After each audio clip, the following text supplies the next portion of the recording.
Before we begin today's show, I would like to take some time to remind you about our sponsors. Fantasy Grounds, our virtual tabletop of choice. All of the beautiful maps and roles you see tonight are done using Fantasy Grounds, which you can try for free at fantasygrounds.com. You can also get all of your miniatures from Whirling Games. Go to whirlinggames.co.uk and get yourself a huge range of D&D, Warhammer and 40k minis for up to 20% off regular retail price. And Tabletop Loot, who sell incredible dice. Go and check them out at tabletoploot.com.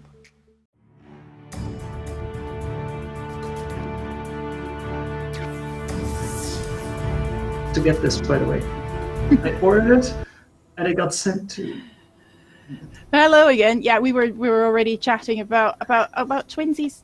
Diane and me are twinsies today. Yeah, we've got just all the space stuff thrown into one. Hi, Diane. How are you doing today? Excited? Happy? So, who are you playing? Are you one of our buff boys or girls? Oh, as I wrote in the chat, I am the beefiest of beefs. I am Celestine. Oh, yes. Beefy girl. Astro Templar, in a suit of powered armor that has been, over the several centuries now that she's been alive and in service, heavily customized. Every vehicle she's ever destroyed has had a piece of its plating taken off, added on, welded somewhere it's appropriate, and just in case, handy little guardrails have been added for lesser squad mates to cling to shiveringly. Nice. It's all in the suit. It's all in the tech. We have another Astro Templar, don't we, Matthew? Yes, ma'am. How are you doing today? I am Crane. Yeah, I'm Crane. I am balding, acne scarred, feeling my age and my bones, in a very, very large van. Very, very large what? Van? Man. Man. Yeah. Does that fit About into 2 a meters, space? Almost 2 meters tall and over 100 kilos. Wonderful. And another buff boy. Cat, you're... Can I say himbo? Is that okay? Is that justified? Maybe. I'm not sure if he's really a himbo, but yeah, he's a big boy. I started out thinking I was going to build myself a rogue and ended up with the hound. And I'm not displeased. But yeah, I am playing... Cat, you're being a little bit roboty on our end. Okay. If you want to reload maybe real quick, and we're just going to say hi to Jordan instead. Who are you playing today? How are you? I'm good. Today I'm going to be playing Zenaria, who is a clergist. She's really cool. She looks very basic from what you can see because she wears very long covering clothing. But she's going to be fun. And I'm playing Octavia, who is a psychonaut, so I can kill you with my brain. And I intend on doing that. And is Kat back with us at this point?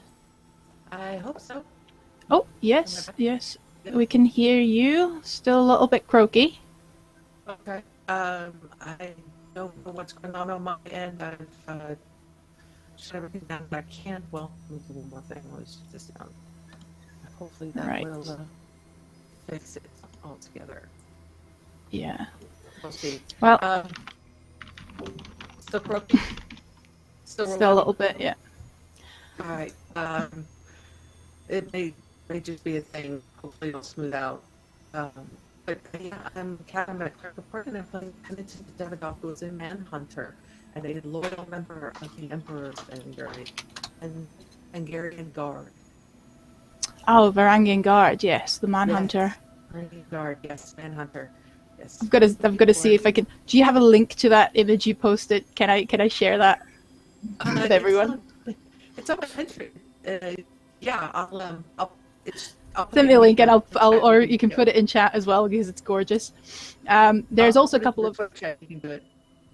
Yeah, there's of course also a couple of other links in chat. You've seen the Twitter retweet, you've seen the donate button. You can influence the game a little bit if you want to donate. You can influence the game just by retweeting, costs you nothing. But we, of course, get a little bit of help when we reach 20 retweets. We're also going to a little bit of the opposite of help when we reach 40, but hey-ho, that's the fun of it. And you saw a lovely video earlier with our sponsors, and past Charlie, unfortunately not yet gifted with the sight of mind reading, as at that point not yet aware of World Anvil, which is an amazing program where you can make your own world, create your own world. So if you have a look at World Anvil, all your writers, all your GMs, all your just world builders really will want to have a look at that to get a little bit of a discount with us as well. And the sponsors video will be updated soon enough. Everyone on YouTube, hello as well to you guys. I hope you're enjoying yourself, and let us know what kind of class you'd be interested in playing with Dark Astral, or if you like your space operas, your 40k buff manhunters and Astro Templars, or if you prefer your slightly more like I said, Western like space operas with Firefly. Just, we need a little bit more sci-fi love and RPG. That being said, I'm going to hand over to the most important man here, who I have not yet introduced, certainly not least, but unfortunately had to go last because now it's your show, Tom, our keeper. Oh boy, our GM. so it's yours. I am Tom TP Grant. This is going to be a really, really fun game. I'm really looking forward to it. Dark Astral is a kind of a test balloon, it seems, that Zweihander is putting out on moving into the science fantasy sort of realm. This is my first time running it, and only my third time running the Zweihander system, and we have several first-time players here. So we're going to be going along, but we're going to be having to work out a few mechanics as we go along, so just hang with us there. But we're going to get into it here with a shuttle crossing through the depths of what is known as the Vault of Night, the endless expanse dotted with motes of light, the distant stars. Humanity once touched every single one of those lights in a vast, expansive empire that defied imagination and logic, a triumph of technology and exploration, and its reach exceeded its grasp.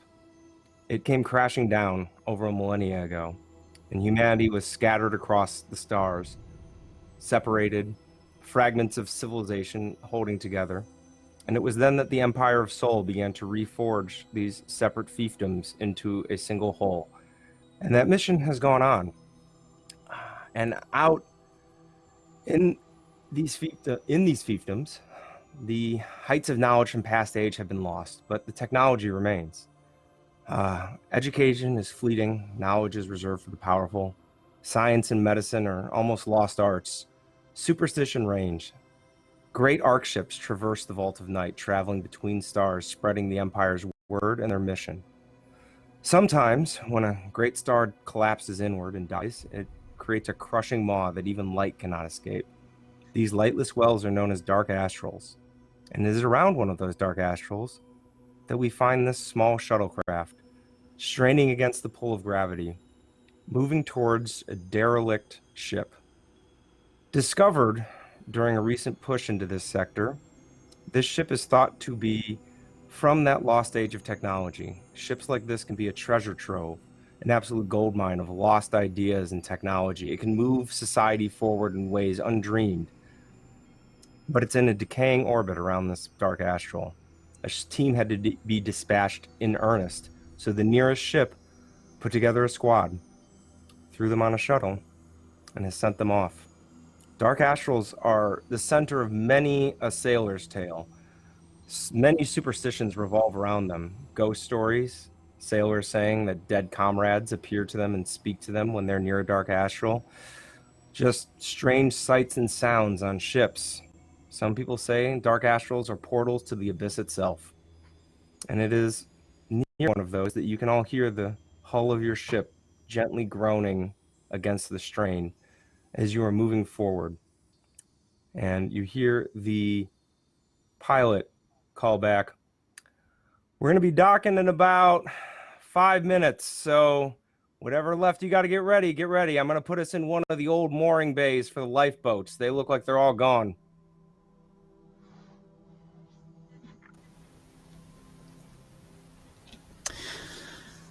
Octavia will have been very quiet during the whole journey.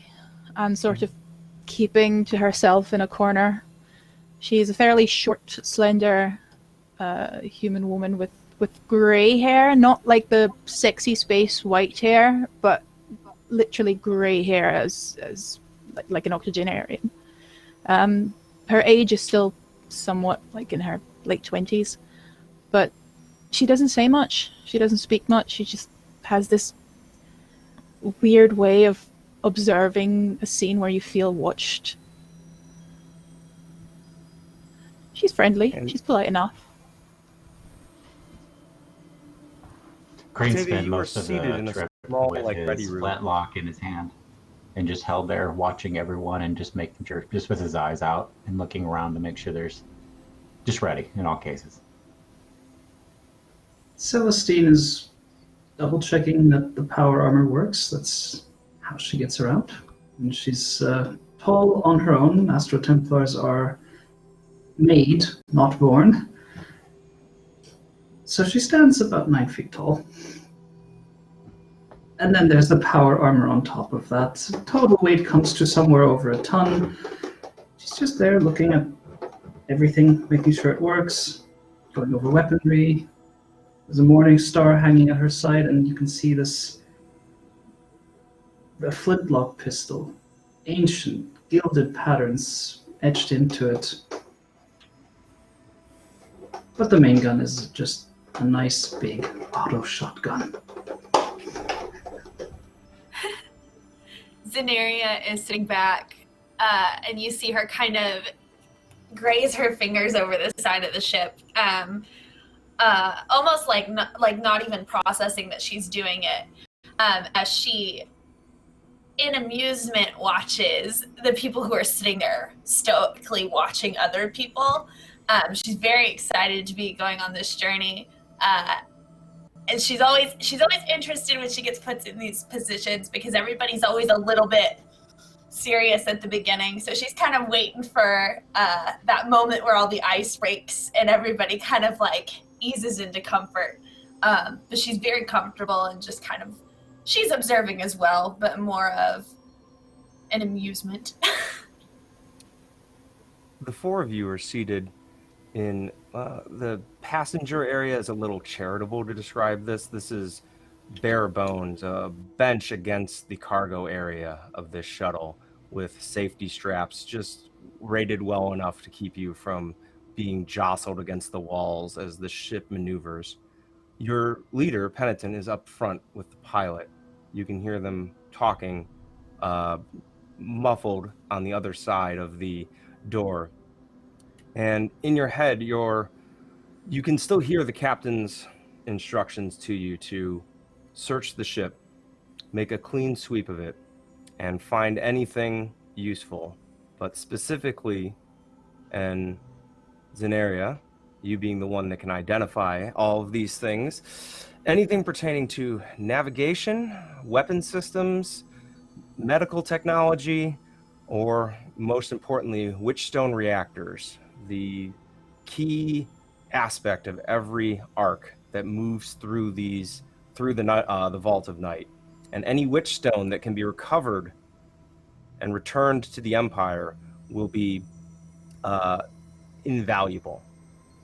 But each of you also has one other thought running through your head, as each of you has been given a separate assignment, something to achieve for another party.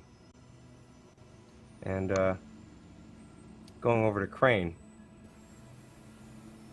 Crane, what is your additional assignment?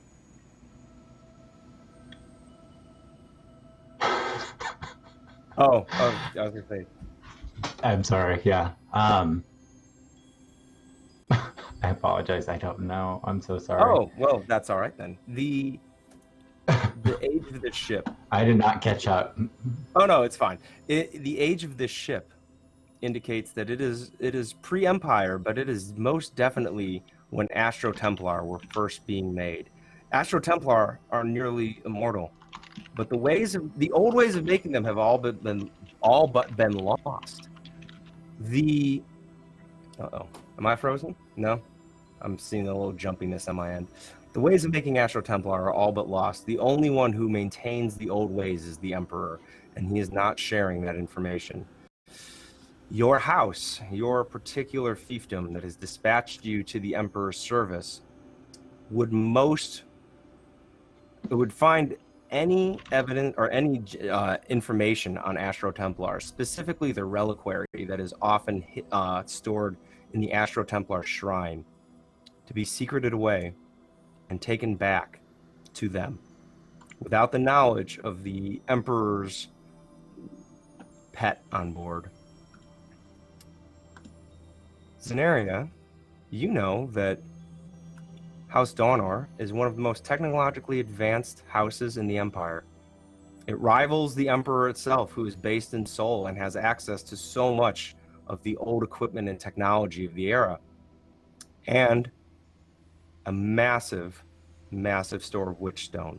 Any amount of witchstone you could secret away from the eyes of the rest of your party would be amazingly valuable to you. All of you know that Penitent is from the Emperor's personal guard. Will be watching you all like hawks during all of this. Octavia, where do you fall in all of this? I'm just here to support our beloved Emperor, of course. My house, House Delis, is loyal. Why would I not be? And Celestine, where do you come into all of this? Celestine is interested in the preservation of the stability of the Empire. Just to say, the Knights of Celestial Radiance, a unique chapter of the Astro Templars who have more or less removed themselves from politics and decided wherever they are needed to stabilize the Empire, whether that's aiding a house or aiding in their destruction, they'll show up, do their work, and then show up elsewhere and continue their work. Someone here is going to be very good to work with in the future. Just have to see who it is. Excellent. So, by the way, shout out to Tales from the Grim, who's currently raiding the Twitch channel. Hello, everybody in chat. So, I haven't even boarded the bloody spaceship yet, and already there's raiders. And I know, right? Okay, We haven't even gotten there yet. that's boding well. Yeah. The door to the pilot's cabin opens, and out comes your leader, Lieutenant Penitent, who stands before all of you and says, "Get unstrapped, ready your gear. We're going to be docking here momentarily. Zenaria, get ready to open the airlock." Zenaria, under her breath, goes, "Aye, aye, Captain," and goes to her place to get it ready.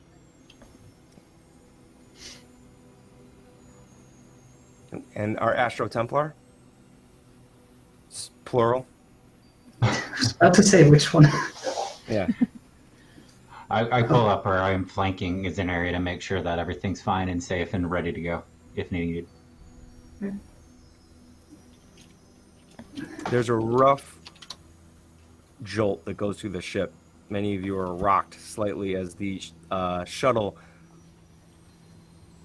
lightly impacts the derelict ship, and there's the sound of a magnetic attachment, and the airlock is now aligned. The room begins to pressurize, and the pilot says, "All right, you might want to all seal up and button up. We're going to have to vent the cargo area in order to make this docking." So all of you have your suits ready for moving through a ship with unknown atmosphere.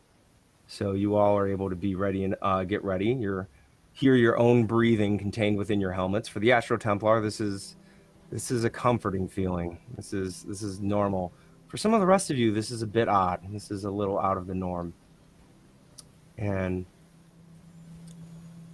Zenaria, you are, as the door opens, you see an ancient airlock before you.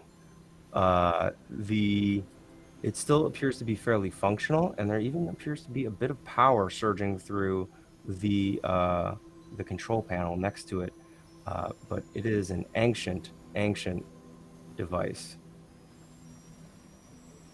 Zenaria gets this really big smile on her face as she loves this stuff. This is her life. So she's going to walk up to it and once again, like almost like subconsciously, almost like caress the like board as she looks at it and analyzes it, kind of comparing it to the things that she knows and the things that she's heard of. And she's then going to begin to attempt to open that airlock as well in the proper way. And she's so enthralled in this, like you can tell by her body language that this is like, nobody's distracting her from this. This is great. So being one who is well schooled in the technology of those who came before, this is a very, very easy task for you. So what we're going to do is you're going to make our first roll of the game. You are going to be making a tradecraft roll. But since it is such a simple task, you are going to be able to add a plus 30. So whatever your tradecraft is, add 30% to it. Okay, So give me one. Roll a D. Yep. So roll a D100. Okay. Get this going.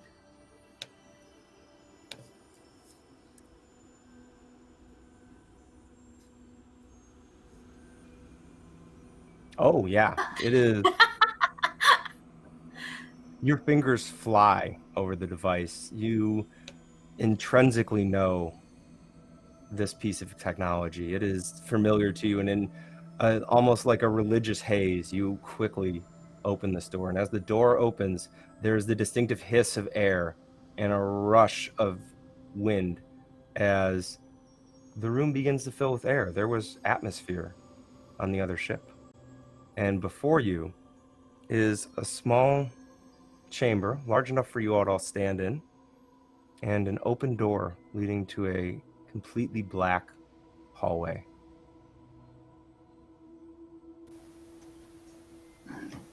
Celestine is just going to tap both shoulders and floodlights come on, illuminating the hallway in front. The hallway stretches on for quite a ways. Almost 100 feet, more than 100 feet, with doorways on either side, all open. Okay. And it is at that point that Octavia, in your mind, there's a wave of feeling, fear, panic, and in your head, echoing screams. I want you to make me a quick resolve test. We barely started.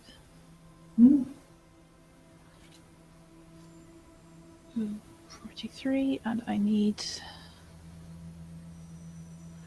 Oh, that's all right. I need a 57. So, it takes a moment for you to exert your will, but you clear the feeling and the sound from your head. But you can't shake the feeling that something terrible happened in this space that you're in. I will be standing next to Zenaria. It looked like the ship spoke to you. Zenaria kind of side-eyes Octavia for a second and like gives her a nod and almost like an amused waits for her next like response. What did it tell you? Did it coax you in? You know, there are some things that are just made to be known by technology and me. And that, my friend, is one of them. And she kind of smiles and winks. And Octavia's smile is very frozen as she returns it. Others have been beckoned. They did not make it out alive. We should be careful. At that, Zenaria kind of like almost straightens up a little bit and kind of loses some of her, not goofy, but for lack of a better word, playful demeanor. And like looks at Octavia, and kind of scans Octavia's face for a second with her eyes, and then like realizes Octavia's being very serious and will nod, and kind of shift in demeanor, and then probably walk forward through the doors, resting her hand on where her weapon would be under her robe.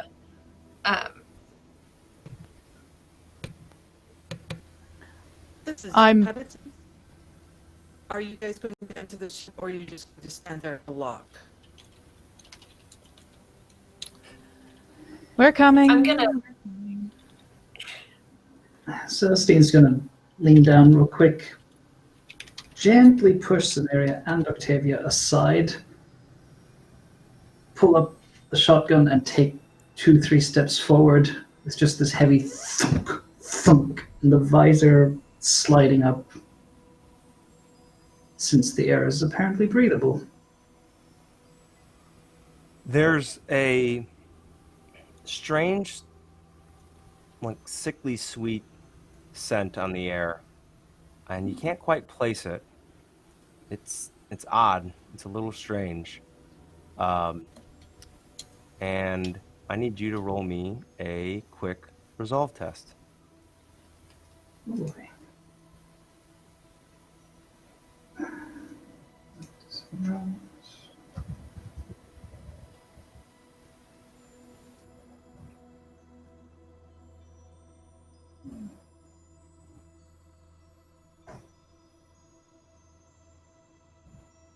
Oh, come on. We're just going to take 2 points of corruption. So go ahead and mark those down. Is the smell just... There's something strange, something sweet about it, but you can't quite place where it's coming from or what it is. You do move forward to the first set of doors on either side of the hallway. You can see that they are open. They have doors that just swing inward, doors that swing inward. They don't appear to be secure or airlock doors in any way. They seem to be normal interior doors that you would find in like something you would expect to find on like solid ground. Is the ship... If I go near the doors, do they open automatically? No, they're open. Oh, okay. They're hanging Sorry, open. I misheard that. Hanging. Yeah. Okay. Right. Are they large enough for me to step through? You'd have to like turn your shoulders and like duck down a little bit, but you would be able to get through one of them. Okay. Just gonna peer in the first door that I can get to and wave everyone to follow up behind me. Well, in this you find a small room, a bed, empty, some trash on the floor, a few items of clothing absolutely covered in debris and dust mostly, a dresser, like a made of just like cheap plastic, looking like to just pure function, no actual like like design really put into it. A small closet. This appears to be a very small confined living quarter. Some of the dresser's drawers are still open, hanging open, where the last person who was in here left them. Is there any indication of any kind of violence, struggle, anything of the sort? No, not a struggle per se, more of a hurried departure. Okay. Well, just shrug. Head back out in the hallway. A quick to see what everyone else glance does. as you're coming out the door, you can see across into the other through the other door, and it appears to be a very similar like layout.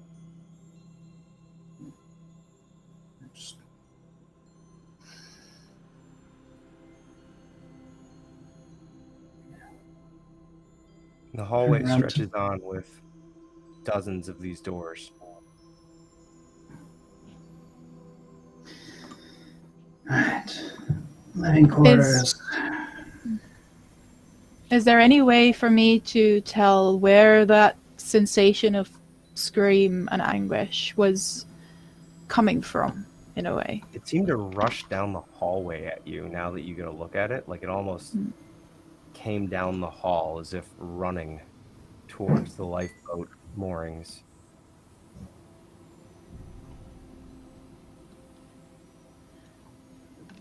Oh. Further along, Celestine. Penitent did Penitent say behind you. Penitent places a hand on her sword and says, "All right, let's do this proper. Celestine, Crane, out in front, please. Move forward. Make sure that everything is secure." Of course. Sorry if I spaced out there a little bit. I had a bit of a flashback. It's alright. Give it 2 more centuries, you'll be rid of them. I hope so. Zenaria, stay close in case we need other doors opened up. Zenaria very quietly will nod, and she's not going to get up in the front of that. She's going to let y'all go first, but she'll stay close by so she can get to any doors that need to be opened. And Octavia is basically not looking like she's ready for a fight. She has her hands behind her back and is just strolling and looking around. But does stay behind Celestine and Crane. Penitent takes a position at the rear, again, weapon out and hand on her sword, and appears to be scanning, acting as rear guard, but also seeming to keep a very wary eye on all 4 of you as you move forward. And the hallway stretches on, and as the 2 of you move forward, I would imagine our Astro Templars would check every door on their side of the hall as they go down, swinging into it, shining lights, and every room is empty. Every room showing signs of a hurried departure. And when you reach the end of the hall, you come into a large open space that looks like a common room. Tables, some old gaming setups, like a table where there's actually still a little juice, and there's a little like holographic game piece from a game that Zenaria recognizes as playing as a child in one of the like an antique preserved on her home planet. And you see leading off of this more hallways with more doors, or more hallways of open doors. And you're in this large space. Are there any signs, any indications of what the other directions might lead to? So you see about 3 other openings that lead to similar living space hallways with similar numbers of doors. There is one that leads off to a small there's one that has like a lift door, like a elevator door that does not appear to be responding to anything. A door that leads to a confined stairwell, and one that leads into a new space. This door is shut and has a similar device in front of it. Small light glowing in it. I look to Zenaria and say, well, ask if she wants me to attempt to open the door that's not responding, the one you said, the lift door that needed to be like pried open. Mm-hmm. Would you like to try to open? Oh, go ahead. Oh, sorry. No, I go was ahead. just going to say, if all of my resources have been used technologically, as long as you don't damage the actual technology, break down the door all you want. I like that answer. I'm gonna try with just my hands to pull it apart. Roll me with your armor. It's going to be an easy athletics test. So you take whatever your brawn is. Or do you have a bubble in athletics?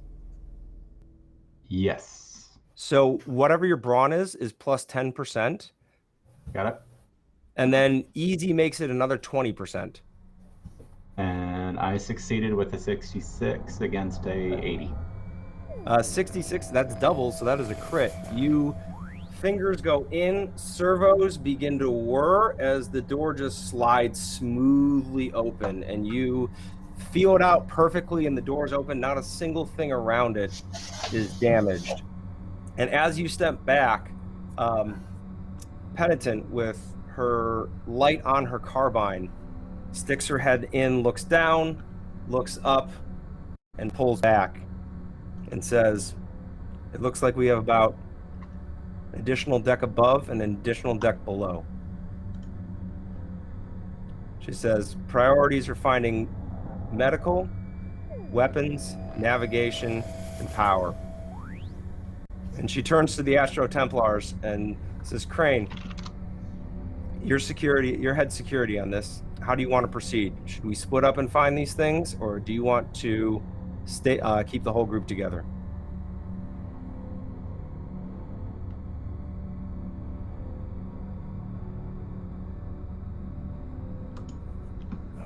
I'm going to be jumping out.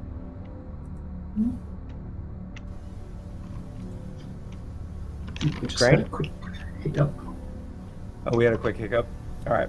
Yeah. So, Penitent, looking into the shaft, saw that there is a deck above and a deck below, and says, "All right, priorities: finding technology relating to weapons, medical supplies, navigation, and witchstone power cores." Crane, your head security.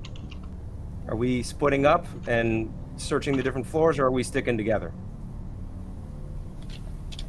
Never split the party. Goes, "Right. Bridge will be up. Let's head up first and look for navigation." And she looks in the back of the thing and says, "Celestine, go check the stairs." Roger that. When we get to bridge, see if there's security we can bring online, huh? Yeah. Okay. At least get some Turn lights them. on in here. Stomp. Checking the stairs, just a quick look up, down. It's going to be a tight fit for the Astro Templars, but it does appear to be built with them in mind. You're going to have to go single file, but you will be able to use these stairs to move up and down the different decks.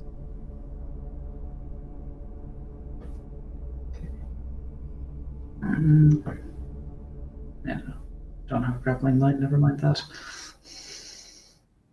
And you hear Penitent behind you going, "Are we on lunch or are we moving?" Always in a rush, youngsters, huh? Alright. Just starts walking up, keeping both eyes very open for any signs of danger, the natural one and the cybernetic one. Roll me a scrutinize test.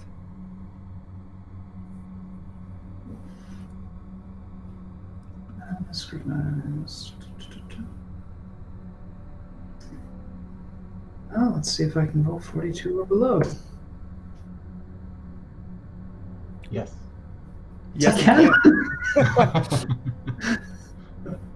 You hear a faint, ever so slight clatter on the deck below in the stairs. Immediately stop, pointing the shotgun down, flashlight on. Everyone else can see just like the immediate swing about, gun down. At the bottom of the stairs, you see trash and refuse. You see a skeleton, but nothing's moving.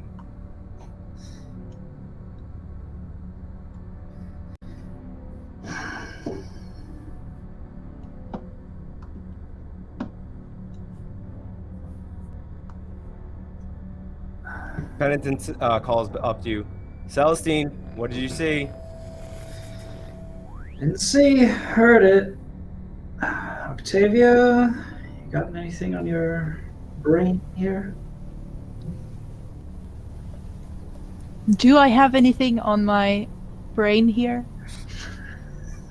You have been bothered for the last few minutes of just small whispers. You can't quite make out what they're saying, and you twitch to look over your shoulder occasionally as these voices are just kind of floating just out of earshot for a second and then seem to drift away. As Celestina's asking, I'm going, shh, shh, shh, shh. They're mumbling. It's infuriating. Why are they always mumbling? If they want to be heard, they should enunciate. You've got voices in your head, but they're mumbling. Yes, it's terrible. Crazy. If you had voices in your head, you would want them to be clear. You would want them to tell you what they want. They don't have the time to figure out on their behalf. Alright, well. There was a noise, and there's a skeleton down there, and nothing else. And I don't have time for this, so we're moving up. A skeleton. And her flashes a bright smile. I will try and get down to the skeleton and cast augury on myself. Okay. Which means I automatically succeed on a skill test of my choice. Ooh.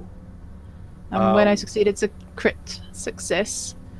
I want to find out how as much information about the skeleton as I can gather, as in, is there a way I can see how they died? Did they leave anything behind in their last moments? Is there anything unusual about it? So yeah, real while quick, Octavia's doing her thing, I'm going to be watching the entire time, ready to protect if needed. So, is there a roll associated with augury to cast it? Incantation, usually with magic. Okay. Yeah. So roll whatever your casting stat is. I'm not sure. Psychonauts, I believe, are still using incantation. Yeah, it should still be incantation. At least I can find anything else. Yeah. And that is, I need a 57. What did I roll? Ha! Just 55. Now, this is again one of the first times, because this is one of my third Zweihander game. Do doubles matter on spells? Crit successes matter, correct? That's a good point. I think that would be a crit success, which means... Hold on, I've got it here. As above, but they may automatically critically succeed at 3 skill tests instead. Ooh, so you get 3... You basically get 3 crits up in your little screen up there for the next skill test.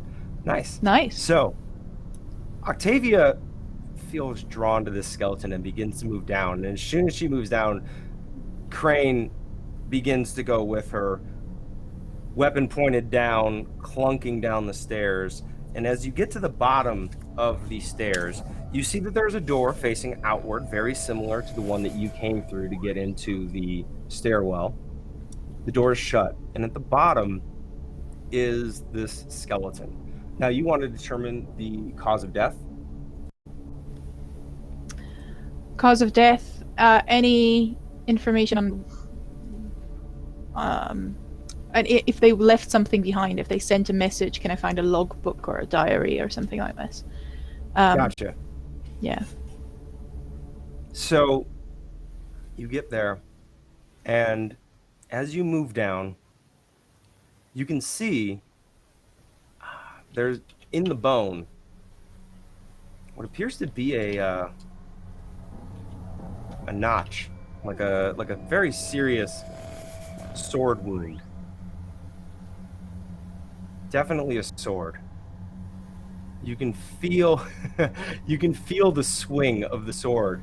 You can feel it bite into the shoulder. You can feel it travel down through your collarbone and down into your chest. The strength behind the swing is immense. It's powerful. It's more than human. And you kind of Ow. snap away from that as your senses, you don't want to delve too deeply into that particular feeling. She'll get back up from where she was kneeling. Very direct.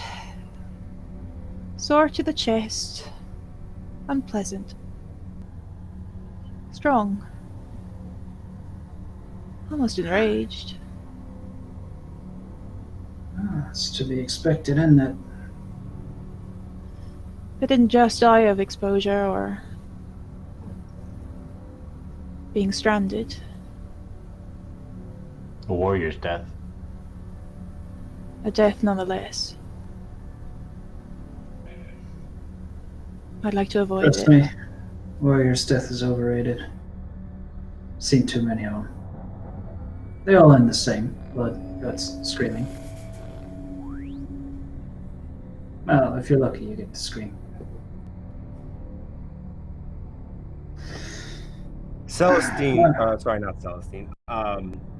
Penitent, still on the first level, calls down. All right, as long as we're down there, let's just go secure the core. Zenaria, tuck in behind Crane and Octavia and see if you can't find the power core. Celestine, rear guard with me. Let's go. And begins moving. You got it. Scenario not obviously begrudgingly does that, but she does. She's not feeling this whole someone telling her what to do. So who's opening the door onto this lower level? I will. So you open the door. I'm here to take the risk. And the flashlight from your weapon shines out into a large space. Mostly darkness. Your light makes like a nice just beam of visibility through it, and you see crates stacked along one wall and strappings to tie down more crates. As you move out into the space, you see an extremely old ship sitting in the middle of it, like a two-person scout craft, and a few other sections of large stacks of crate. This appears to be a cargo bay and shuttle bay. At a glance, can I get a sense of what house it's from or any other information about the ship itself? I'm sorry, say that again? At a glance, can I get any more information about the ship or like the type or where it might be? Yeah, from roll or me a anything? scrutinize test. Yeah, astromechs are good at that. Alrighty, let's try this. No. No. Not even close. No. You begin to make a circuit of the ship, shining your light on it. Inspecting it, you've been around ships, you've been around scoutcraft for a good portion of your career, and you can see some of the indications of this being a much earlier model of something that you have encountered before, when suddenly you hear again the noise of something hit the ground behind you in the darkness. All right, I whirl around immediately with my rifle ready. You see a stack of crates, one of them seeming to have fallen to the ground. It's split open. It was made of like cheap plastic, and in it you can see ration containers food for large amounts of people. You see dozens and dozens of these kind of crates stacked against this wall. Are the rations spilled out, and have they been opened? Or torn No. open, like the packaging, anything like that? Nope. They're all still sealed.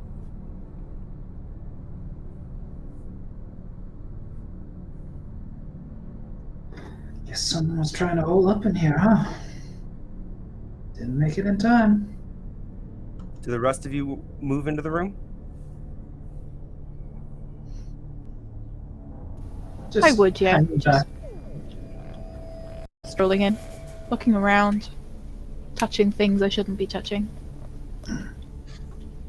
Celestine's hanging back and making sure nothing else is coming in that shouldn't be coming in. Sorry, Zenaria is... Sorry, no, you're good. Zenaria is gonna probably follow Octavia and make sure Octavia isn't touching anything technological that Octavia can mess up.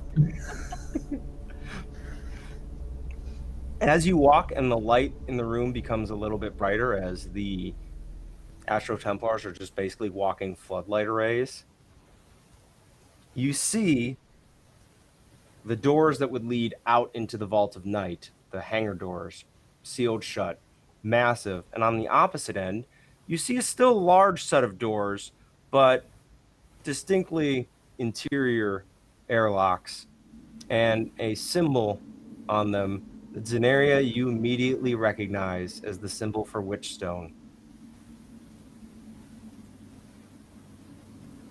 Okay. Wait, what is the symbol for Witchstone on? I'm so sorry. It's on the door. It's on the non-hangar door, the door to out of this room. So there's a large set of double doors with a symbol for Witchstone that you recognize as the symbol for a Witchstone reactor. I am gonna walk to it, and I'm gonna start opening that door. I'm not gonna say anything. I'm just gonna open the door. This is a bad idea. I know it. Roll me a tradecraft. Okay. And this one is going to be challenging, so you have a minus 10% to your skill. Okay. Oh my goodness, I can't get my computer to cooperate. Hold on. Here we go.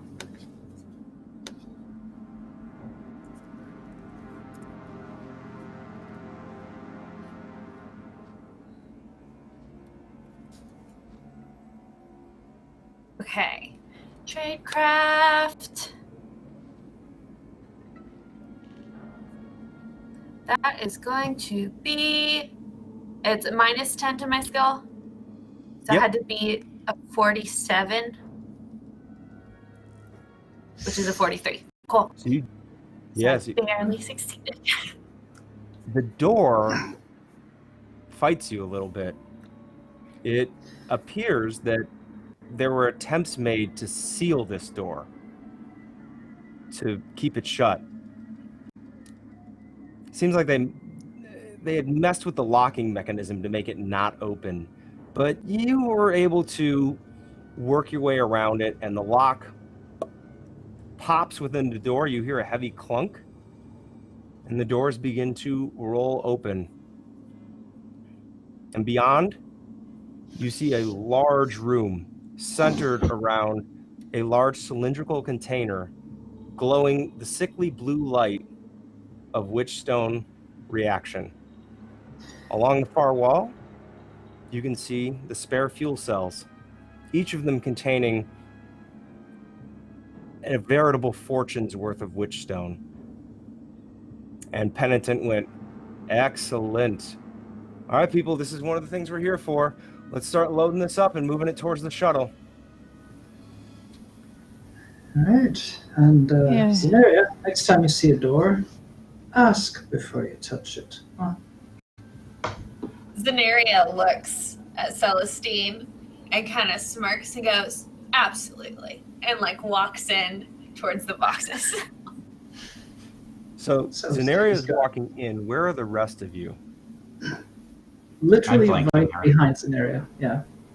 Yeah, we're on each side. All right. No idea what's Octavia. waiting in this room, but you now have a wall of steel plating accompanying you, in case you need it. Octavia's still Penitent- mostly... Sorry, Sorry, go ahead. go for it. Go ahead. Octavia's still mostly preoccupied with the idea of what happened here and what happened to the people, and will follow any will-o-wisp that might show itself to her. Also, So you feel a hand on your shoulder. mechanically speaking, looking for that and looking for logbooks or something like that. You feel a reassuring hand on your shoulder. Like, and it's Penitent is behind you, and it's a gentle hand, and you see Penitent walk past you, but the pressure of the hand remains. Everybody else is in front of you. I will actually try and sort of touch the hand on my shoulder. You just feel your own shoulder, and the hand suddenly begins to make a pulling motion, and you feel yourself pulled back as if pulled away from that room. I'll turn around. Do I see anything? You see nothing. But, Celestine, can you make me a quick, let's just say a athletics check. And this is going to be hard. So you have minus 20 to your athletics. Why do you have to be like this? Sometimes like that it be. Yoda, you speak. Just internet memes, really. Not sure what's worse. That is, on a hard check, 22 is what I would have needed, so... Something slams into you from behind and above. The weight of it is huge. It's heavier than you are. Shit. Your hand shoots out and cracks the floor as you catch the weight of the two of you hitting the ground, and suddenly the weight is gone as you feel it push off you, again driving you down a little bit, but you're up on your feet. Crane and Zenaria, you see something huge come out of the darkness and land on Celestine. The light from Celestine goes from facing forward to snapping down, facing the ground, creating a large amount of darkness in the area. Can I... So we're going to start with Celestine. You're saving your own balance, so Crane will be the first one to react here. I immediately shoot with my laser rifle. All right.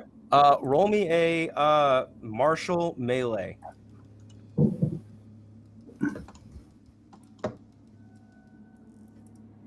And then we'll get Celestine. You're going to be able to whip around and fire here pretty quick. But this is while it's on your back.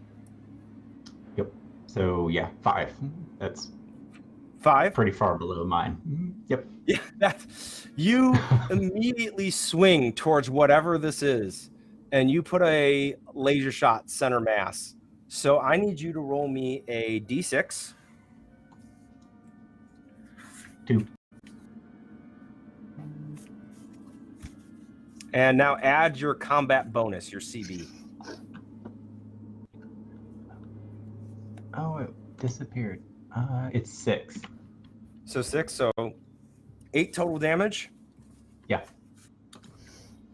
So you fire this center mass on this huge thing, and as soon as it hits, it is moving incredibly fast. It flashes towards the door, pushing off of Celestine. You most definitely hit it. You don't know if you did any damage. Celestine, this thing is off you. You kept your balance. You can turn around and try to get a look at it. I mean, with the floodlights on the shoulders on, when I turn around, what do I see? You see a horror. It is many-limbed. Some of those limbs appear to be blades. There appear to be faces in it, but many faces. Some of them appear to be skulls, and out of the mouths come some of those limbs. And it's just the briefest glance as it flashes out the door. Octavia. Quick thing. Yep, go for it. Because as part of my character I have the lightning reactions, Mm-hmm. can I attempt to grab it and stop it from running away? Ooh, you may. So we're going to make a contested athletics check. Yeah. If possible, yeah. If possible, I want this to be the chokehold action. Okay. Oh. If possible. If not, then well, go ahead. You can roll to put it in a chokehold. I rolled an 83. we'll see. Huh?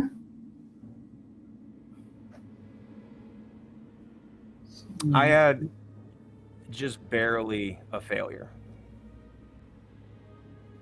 So if you succeeded at all, you stop this thing from moving for a second.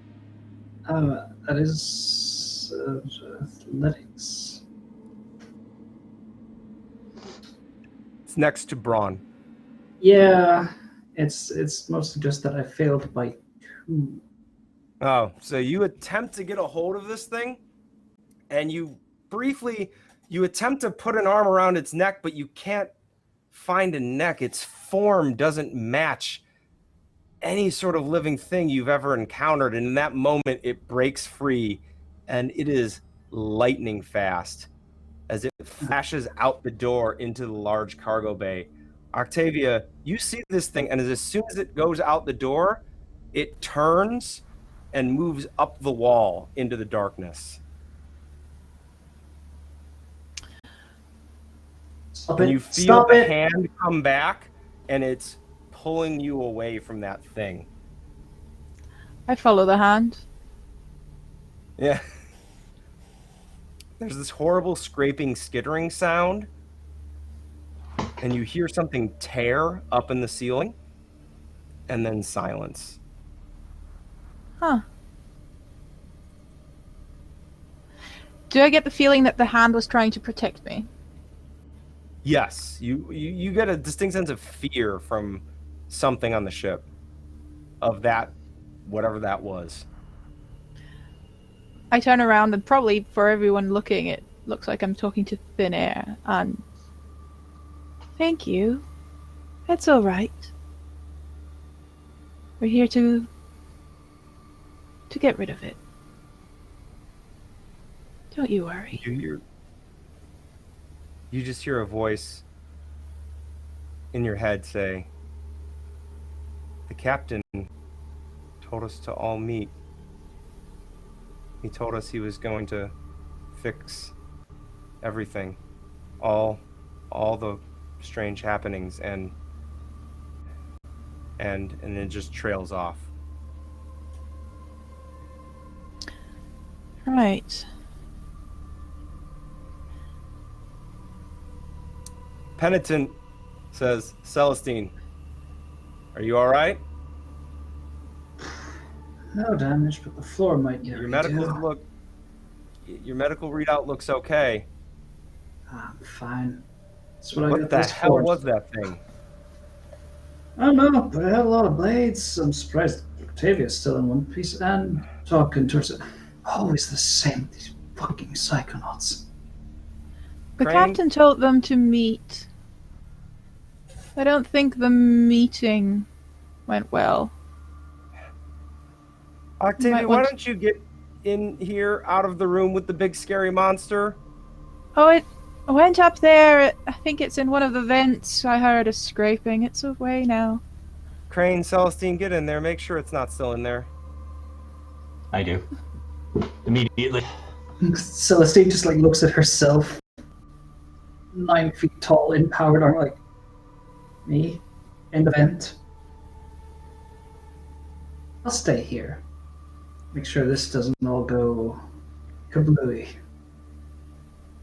Crane, you go out and shine your flashlight up, and you see gouges cut in the wall where it climbed. And in the ceiling, you do see that it ripped a section of the ceiling open and moved into what appears to be some sort of maintenance shaft. How big's the hole? It's pretty big. It's about it would be big enough for an Astro Templar to fit through if you could get up there. How far up is it? It's a good, like, 40, 50 feet off the ground. All right, I look back to Zenaria and Octavia and Penitent, and like, if you can get me up there, I can go in.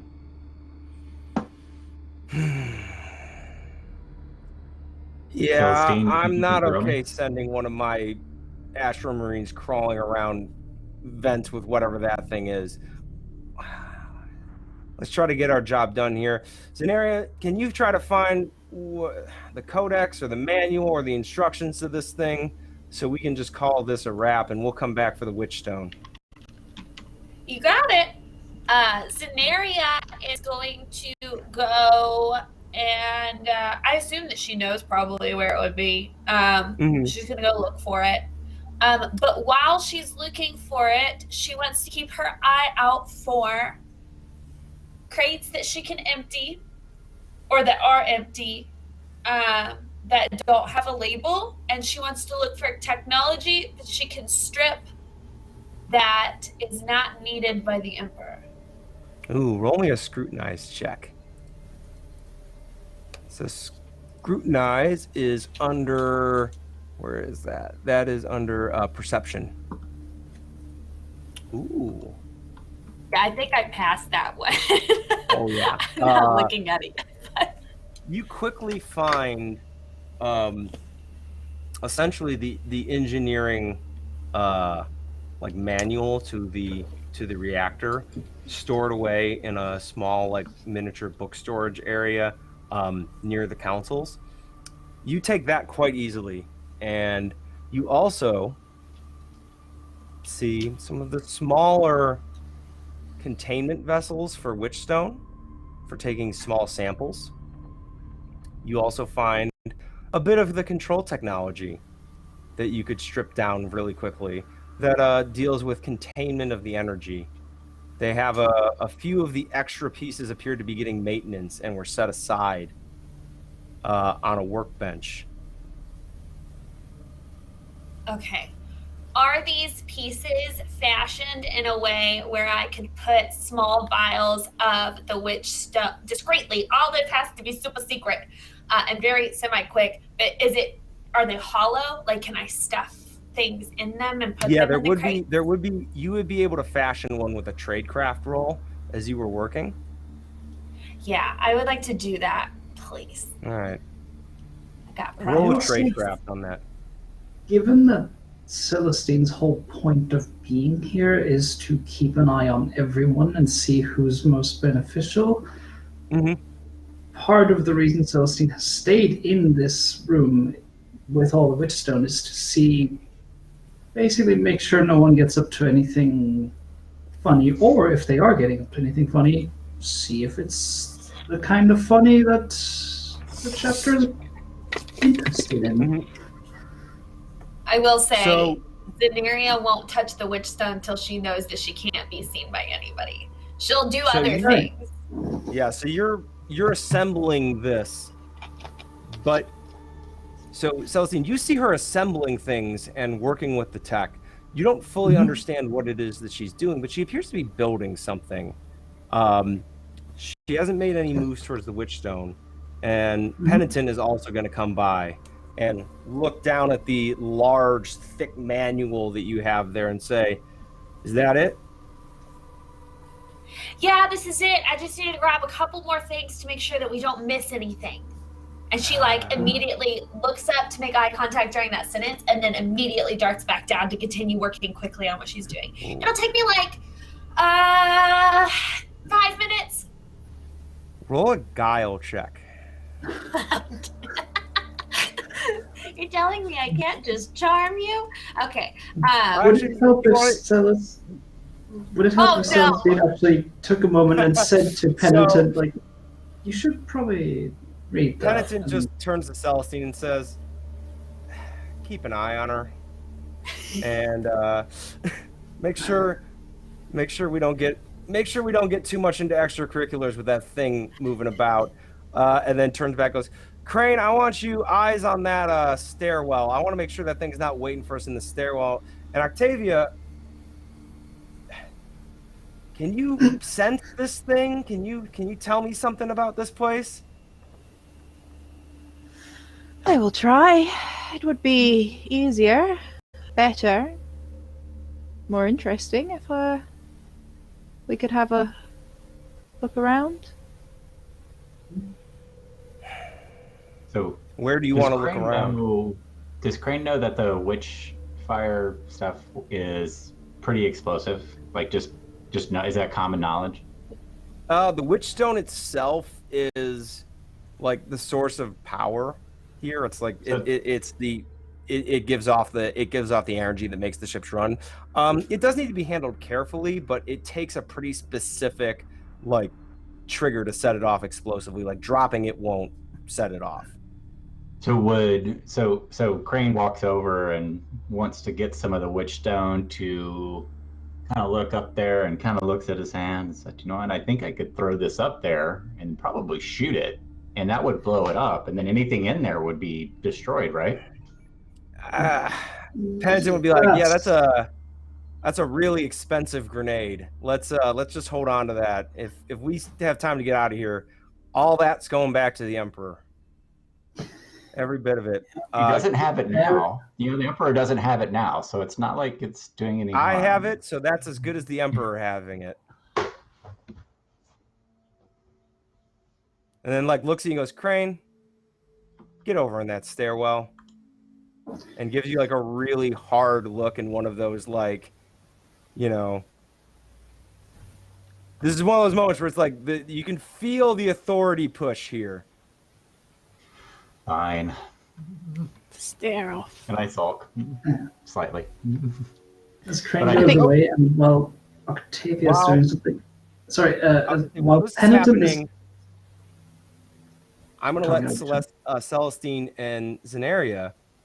Yeah. You are in the reactor room while this little stare down is happening in the cargo bay with Octavia. You two are on your own in this reactor room. Mm-hmm. As that distraction, thank you, Crane, is taking place, Celestine's just gonna look a little bit at what Zenaria's making. Look around at the very obvious stockpile of incredibly valuable witchstone here. It's not often that we find something like this, and all of it goes back to the Emperor.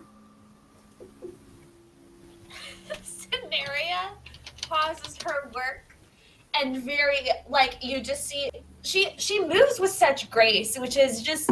It's kind of abnormal, but it's just kind of her demeanor.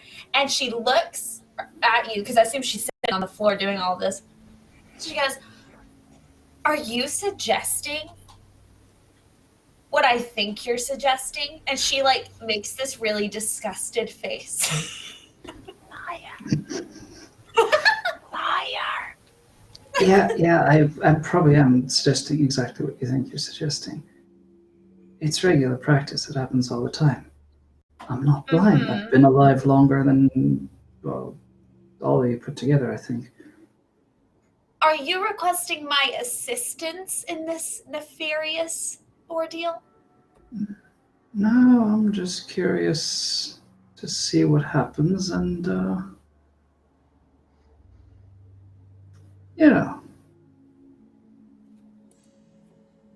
She can't looks have down too at much power concentrated on anyone, including the Emperor. There's a balance She in looks these down at what scales, and she looks down at what she's making.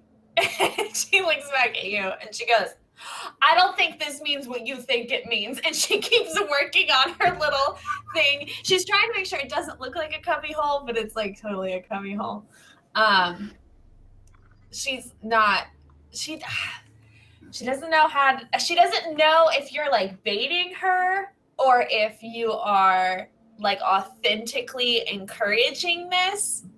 And so she's just going to continue doing what she's doing. Mm-hmm. But about as she gets to the close of finishing the finishing touches is she's like messing with like, I guess there are like wires on the back of it to wire it, which is all just complete BS because she knows nobody knows what she's doing. She's gonna sit up real fast and look to the corner of the room and go, what was that? And stare at it. All right, roll a guile check for that one. Let's pray that I don't fail this one. You're really gonna pull a look over there on someone who's like 4 centuries old? Really? We're gonna find out. Gonna look over there. Oh. And I'm gonna do it good. Do I get to contest that at all? Yeah, if you want to roll something, what's your guile, Zenaria? What was the number you're shooting for? Let me look and see. Guile is under which one? Fellowship. Oh, it's here. Okay. So it's a 50 for me.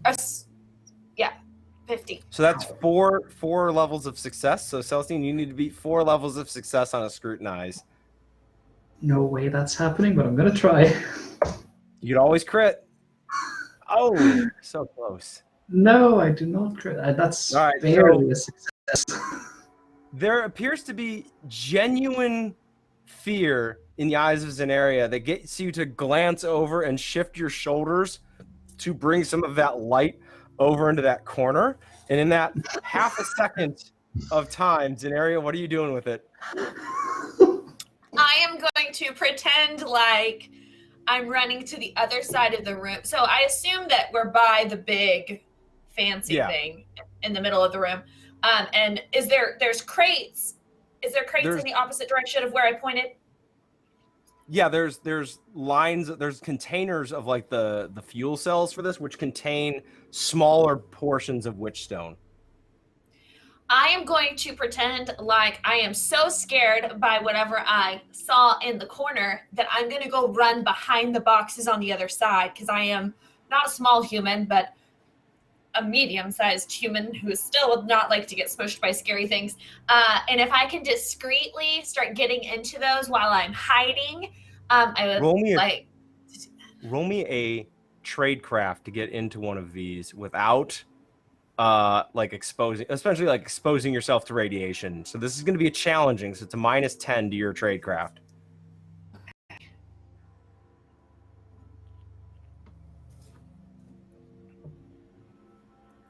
Whoa. I love fantasy crowds today. Apparently, Jordan just rolled single digits, apparently. Yeah, this is just like...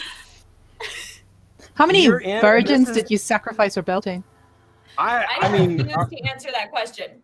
It's my secret. Are we going with, we just must be going with the idea that you've done the covert witchstone stealing before, where it's just like, oh yeah, just really quick professional pop open, shielding in place, put it into the other container, lock it in, no light showing, put it in your bag, put the other one back, and just you're done in under a second. Yeah, you're done in under 10 seconds. It's just super professional. As soon as she's done, she will kind of peek out and be like, "Is everything okay?" Yeah, it was nothing. By the way, this is me as again third time running Zweihander. For so thoroughly deceiving a party member, I need you to roll a d6 in the chat. Oh, I don't know whether to be excited or terrified. Okay. Everything both. Oh, wow. What is this? You take 1 point of corruption for this. So just mark down somewhere that you've taken a point of corruption. Okay.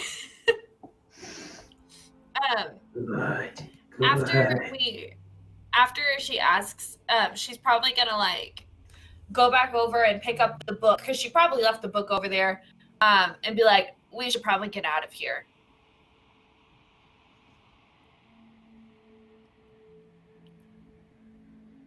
Sounds like we're done here, huh? Or at least for now. We can always come back and pick up any witchstone we need to get to the Emperor.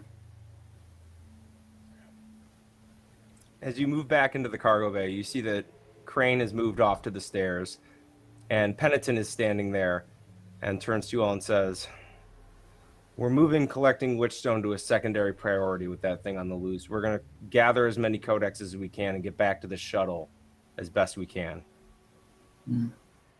So let's hit those stairs. Let's move up to the top deck and see what we can get done.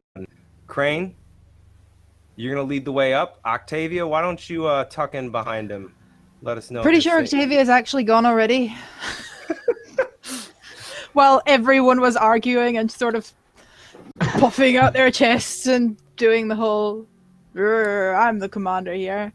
So which deck do you want to be on? Wherever the voices lead me. So wherever the most danger has happened and occurred. So we cut away from the cargo bay with Penitent just turning and being like, Octavia, who has in like radio, like who has eyes on Octavia? And you have moved up to the third deck, the top deck. And you come out into a hallway, and the hallway leads to a T intersection. And you reach the center of the T intersection, and I'm going to need you to roll me a challenging, we're going to go with a challenging resolve test. Challenging is plus or minus what 10. Again? Minus 10, sorry. No worries. I needed a 57, 47, and I rolled a 41, so I'm still good. You guys are crushing these tests. I've not given out any peril yet, and I'm feeling like I'm trying.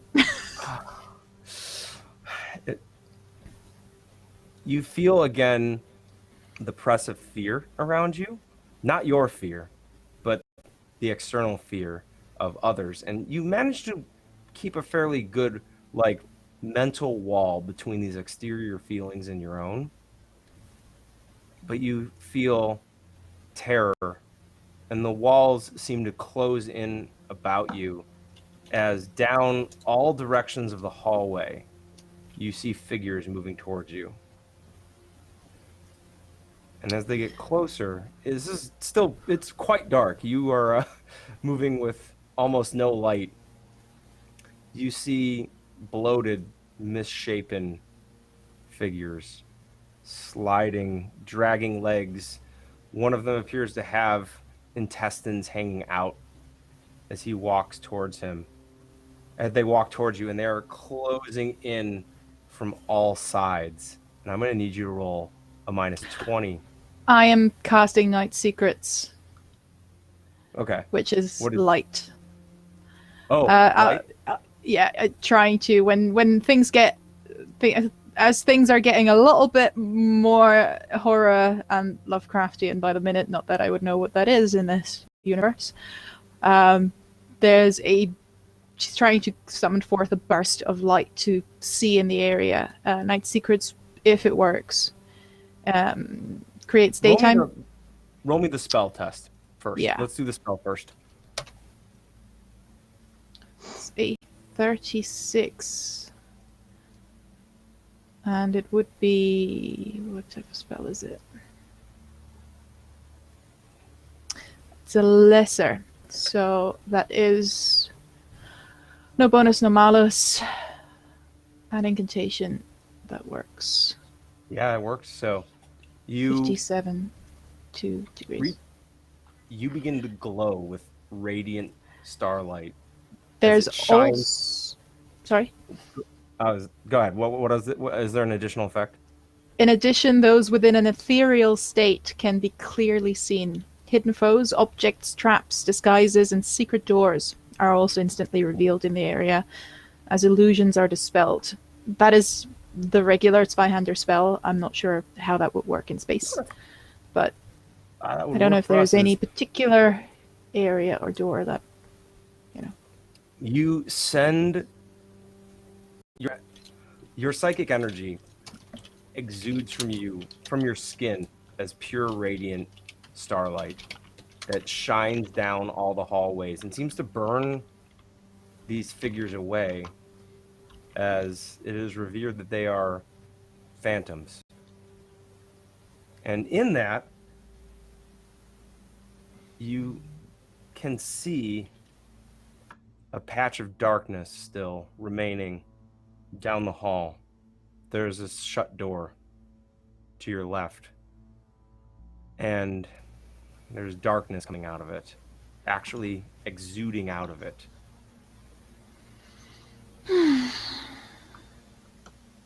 As the light begins to fade, you hear Penitent leading the rest of the party up the stairs.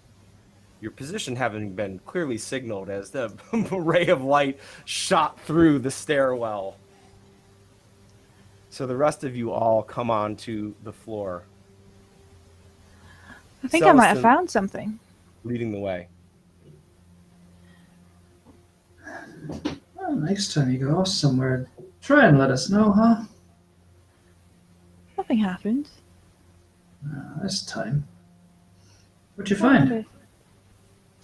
And she just points at the spot of darkness that I'm not sure you would be able to even see, but there's something really bad that happened there.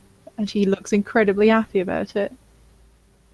Yeah, she's indicating a shut door that looks no different than another 2 shut doors on that in that hallway. You want that open? Yes, please. Can't do it. And Celestine's gonna grab it, try to rip the door open. Yeah, I would say this door. Roll me an athletics test, but with a +20. Okay. And you're ripping, right? Yeah, just not even bothering with a handle or anything. Yeah. Powered armor, you know. Yeah. Oh wait, hang on. +20. That would have been. Yeah, it's all right. So 58. I'm assuming still succeeds. Yes. Yeah. Because it would have been 38 instead, because the other way around. Power armor hand drives fingers into the door, bends the metal, and just rips it out, and you toss it down the hallway, out away from you, and the hallway is immediately filled with a terrible stench. Just awful. And you all are going to take 2 corruption each. So everyone mark down just on a little side note or something that you have 2 additional corruption. As this wave of rotting garbage and refuse, and it is overwhelming. And in the room, you see rows of beds, not beds for sleeping, with trays next to them and old computer screens, but it is all covered in a layer of filth and fungus, growth, organic material. It seems like this room has gone through stages of organic material coming into some sort of life, dying, rotting, and the entire process starting over again, over and over for centuries. But you notice the distinct shapes of medical instruments in this room. Celestine Penitent goes, "What do we have? What is it?" As she starts closing her visor again. Celestine's not bothering to close the visor, just looking around. Is it, you said medical instruments? Is this actually a medical bay? Do these things look like they belong here? Okay. Yeah, this looks like the medical bay.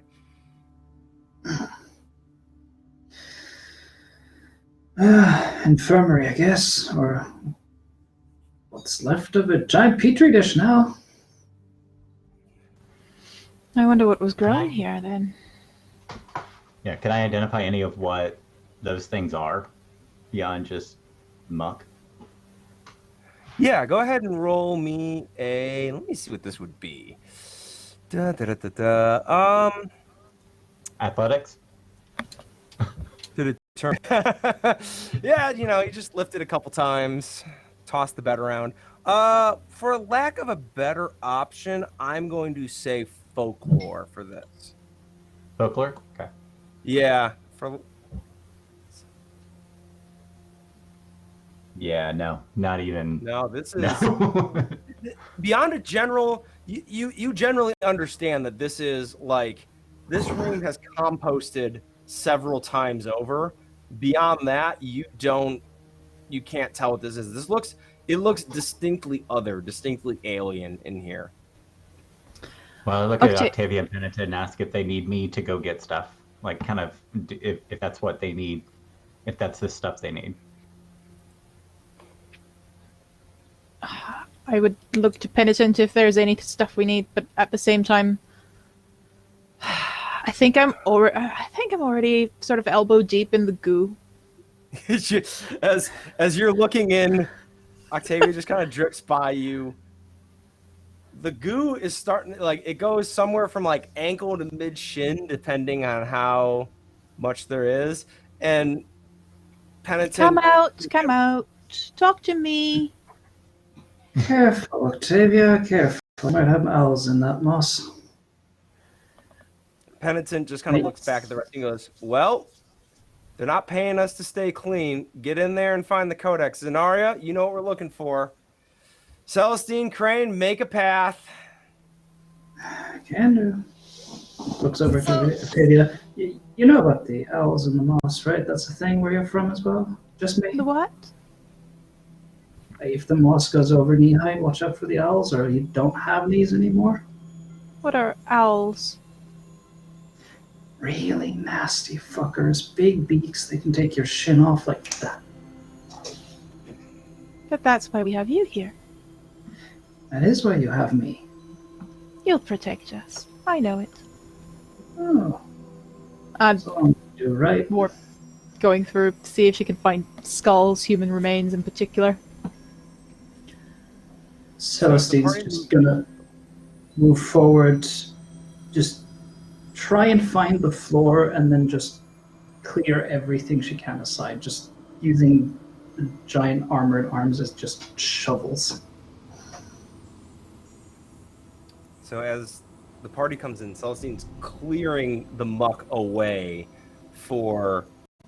as Crane moves behind. Zenaria, I'm assuming you're picking your way in the least mucky parts. That would be absolutely correct and authentic. And Octavia is just waiting in, where are you? Come out. And you see a patch of muck ripple and form a skull-like visage of a face, Octavia. There you are. I knew you were hiding. And you feel a malice and hunger emerge as it ripples back down and is going to, let's see. I get to make my first of these rolls. So, ooh, that is a critical success. So that cannot be parried, dodged, or anything. Great. Celestine, raking all the muck, making disturbances in it. As you rake the muck, you build up this huge mound of it. Just seems to be, as you push it, building and building and building. And that skull-like vicious face ripples into being, and a tentacle comes out of the muck and lashes at you. You are going to take... Ooh, so that is going to be 15 damage. So does that move you down your tracker? It does not. It does not. So it wraps around you, and you feel it compress, but all that extra stuff you've added to your armor over the years holds firm. And you feel the pressure, but no actual injury results. So, will everyone please, on the second page of your character sheet, there is an initiative number. Can we? I I have some of yours, but can we just all type ours in chat, the green room chat right now, so I can determine what order we are going in, because we are officially in combat.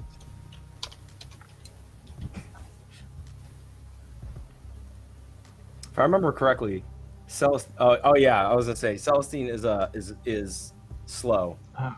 So Crane, the young Astro Templar with those only in your third century of life kind of reflexes. You are up first. I shoot it. All right, so you are going to. All right, so you have the option to either take a regular attack shot, or you can do a more carefully aimed shot that makes it harder to hit, but you do more damage. I don't think I'm going to be taking my time on this one. Not on the first one, anyway. So yeah, roll a basic attack.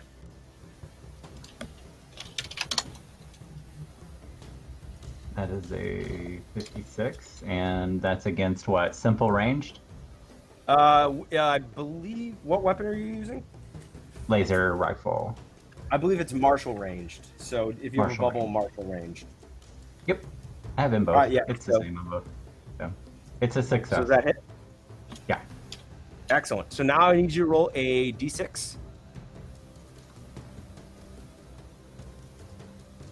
3. And add your combat bonus to that, your CB. Yeah, 6 more. So 9. So 6 more, so that's 9 total. Yep. The laser beam strikes this and leaves a tiny burning hole through this mound that immediately just closes. And it doesn't seem to impact the continually growing mound whatsoever as it continues to get bigger and bigger. Do you move closer to it, stay where you are, or move away from it? So it appears to have done nothing, correct? Yeah, you didn't hit it hard enough to move it down its track. Okay. Where am I in relation to, the folks that are closer? Celestine is essentially in melee with this. It is right up in its face. You are a little bit behind, able to fire at it, and you can easily move towards it to also get into melee range, or you can take a step back to get further away from it, or you can stay where you are and you have a clear shot at it. I'm going to get into melee range and drop my laser rifle and grab my chain blade. All right, cool. So you come out and sword comes out, and you are now ready for your next turn. Octavia. Oh, no, you two are tied. Sorry, I just saw that. So you two, between the two of you, who would like to act first? Sorry, Zenaria and Octavia are tied. You got it if you want it. I think it was closer. Mm-hmm. But Octavia's still sort of trying to talk to it like a lost kitten. No need to get angry. While the people around her start shooting, she casts Sanctuary on herself. Which is another incantation test. That will not happen this time around. So while she's trying to focus and trying to... almost like all other focus is drifting off of her, is sliding off of her, getting into that half ethereal state where people don't quite realize she's there. She's constantly distracted by bloody laser pistols here and screams there, and why do you have to be like this? She will eventually move behind the two Astra Templars, having, I'm assuming, no success with trying to communicate with a thing that's now in combat. And she focuses yeah. All you're getting from it is just raw hunger and the need to bring in more material. So you see her hand starting to melt, starting to fuse together into one sword-like appendage that is glowing just ever so slightly with a light blue, light purple sparkles and like lightning trickling down every now and then. It's a pity when they lose all sense and reason. So much wasted potential. I honestly forgot you could do that, and that's awesome. Yeah, yeah. It was the Chaos Taint or something like that. Yeah, Wait you're a bit of chaos for being a Taint of astronaut. Chaos, yeah. Chaos Like an Manifestation. That. So, Zenaria, what are you doing in this horrible, horrible room? Well, this was a terrible idea because I brought all of my things in with me. I am going to. I assume that I have put like what I can fit into like a bag, and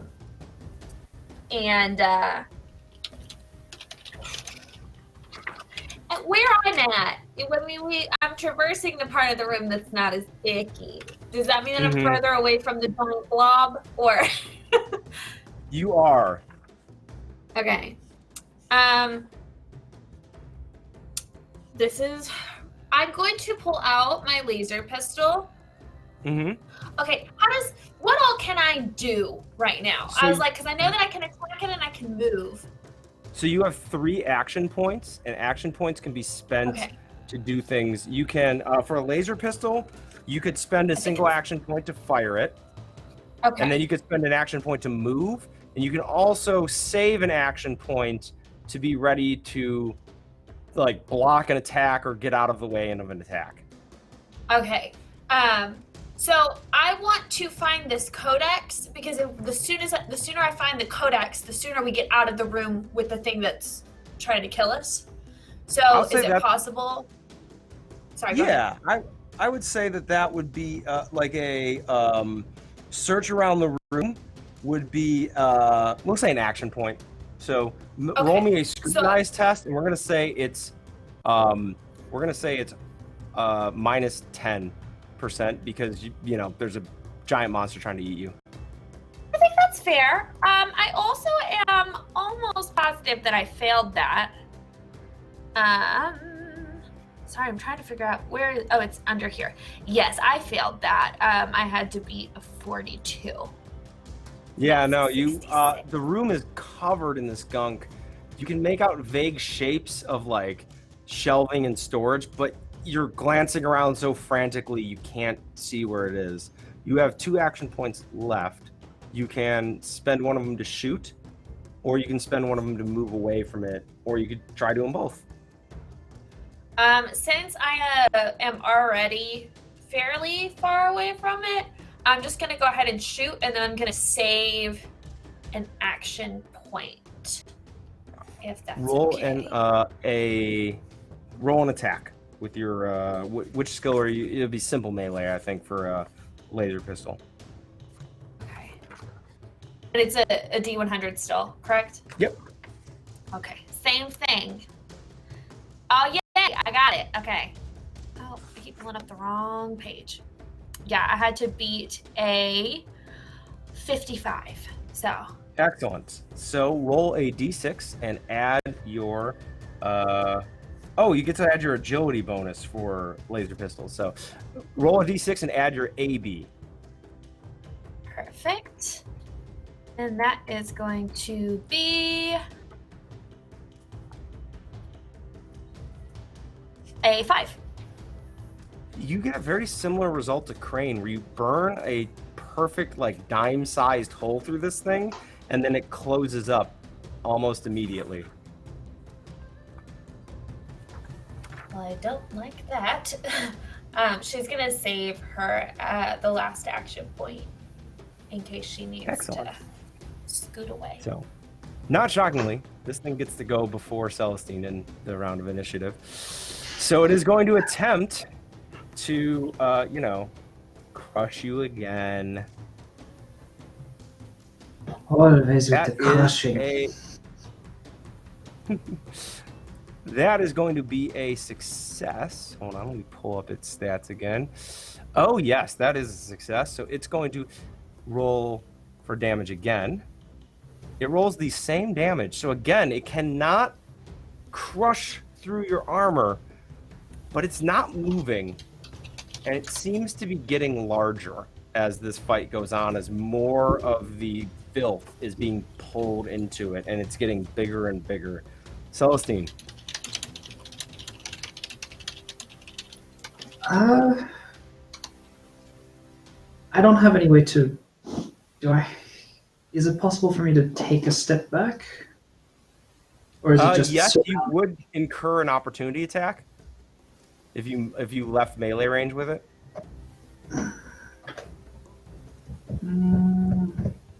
You know what? I'll take that chance. All right, it's going to attack you again.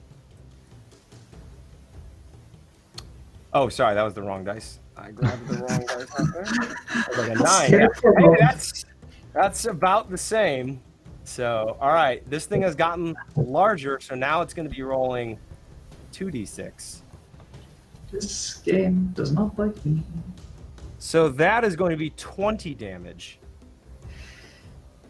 Okay, so that's on the first. So you move down one tracker. Yeah, as this thing, a tentacle wraps around your leg, and you feel the armor start to compress, and it starts crushing your leg. Okay. In return, it's going to get a blast from the shotgun. All right. Because I figured that's a spread cone attack. That might help. So.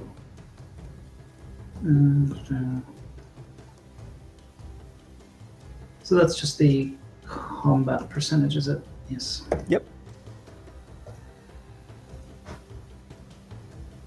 Come on.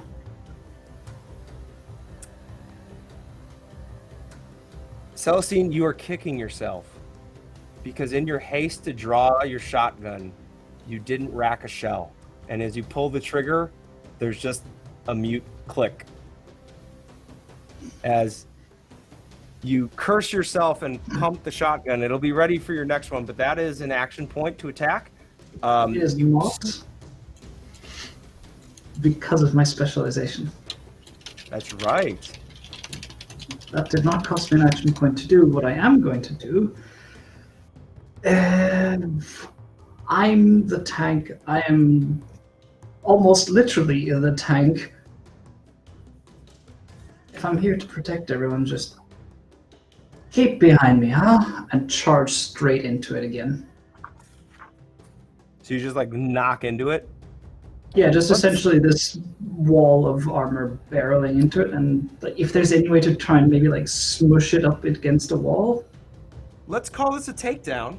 Let's roll an athletics check.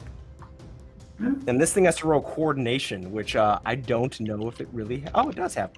How about that?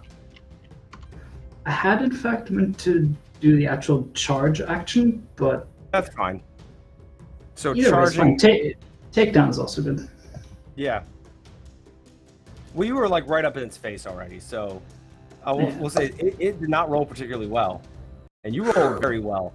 You shove this thing back and you pin it against a wall as it's still drawing ooze into it and growing. You have one action point left. Would you like to save it? No, wait, hang on. I get a free one for parry or dodge anyway. Can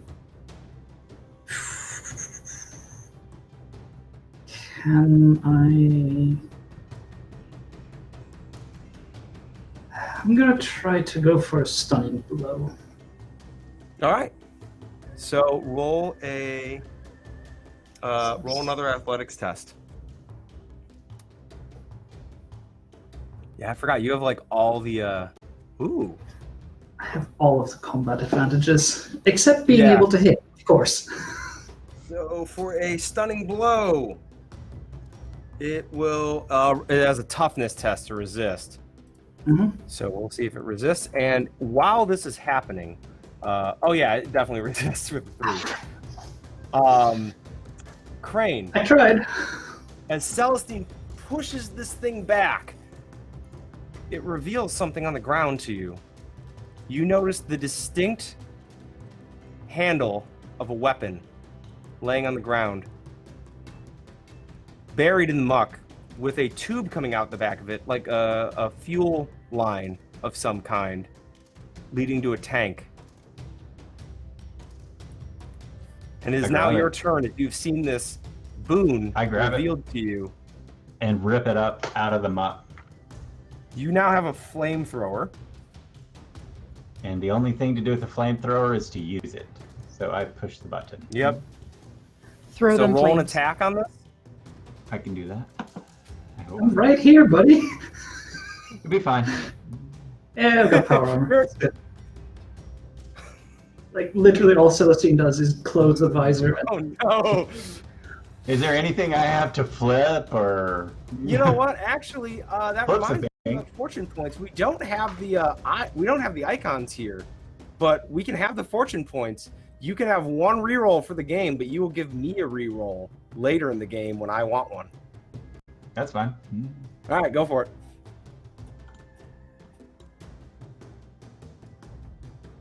What's my thing against? This would be a flamethrower is martial ranged. Got it. I succeeded. All right. So this 60. thing, go ahead and roll me based on what we're looking at here, and because I'm gonna exercise some GM's thing here that fire is really good against this. So roll me 3d6.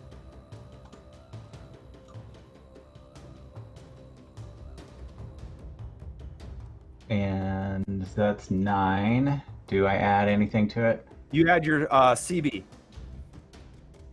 So another 6. So 15 total. 15 total. That moves it down 2 tracks. So it is now being severely reduced as the flames shoot over it, and it is beginning to get smaller as the pieces are burning off of it. And it is looking quite injured at this point. Do I need to take Now, how many any action points? Oh, did I sorry, use? that was picking it up and firing it. So picking Like it up one will or- probably be an action point, and then shooting would be an action point. So you have a single action point left. So can I shoot again? No, you cannot shoot twice in one round. Let me check the. No, the flamethrower is a semi-auto weapon, so you can only shoot once a round. Okay. I guess I can save it. Okay, so Unless you're going to there's save it something for else I can potential do. parries. Yeah, that's No, true. your armor protects you, and the aim is good enough that you don't. You just get a little warm in your armor. Toasty. Told you you'd be fine. Yeah, power armor. It is good for something. Octavia. So Celestine and the thing are still entangled, are they? Yeah. Well, he's taken a step back as the flame has hit it. I will sort of very nimbly slide to the front and move in front of Celestine and try and cast Sephiric Squall. Ooh. Which is almost like wind shooting out from where I'm standing and trying to move the thing back and away from the party. Okay. So go ahead and make a. Oh, yeah. That is working. They can resist. Hold on. Bark. No, they can't. No resist. So Doesn't You- say so. muster a psychic, your psychic energy, and shove this thing.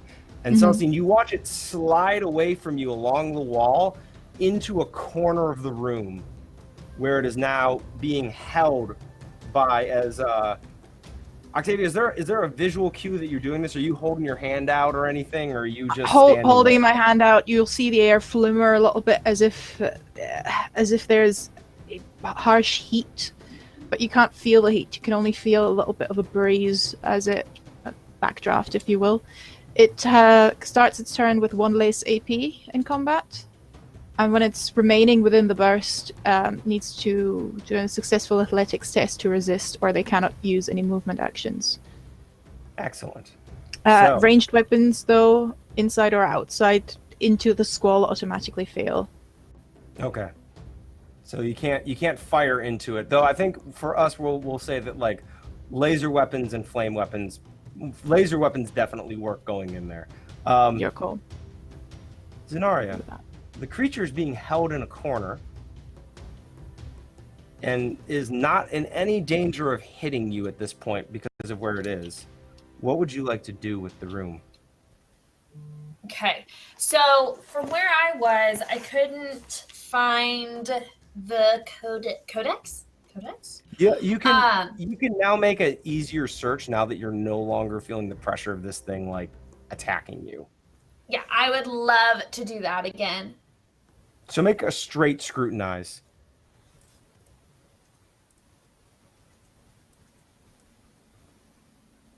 Okay, got it. So you dart over to the side where the like the shelving units are, and you start scraping off muck, and you very quickly find several books of like of different medical journals and things like that you just are like dumping into your bag.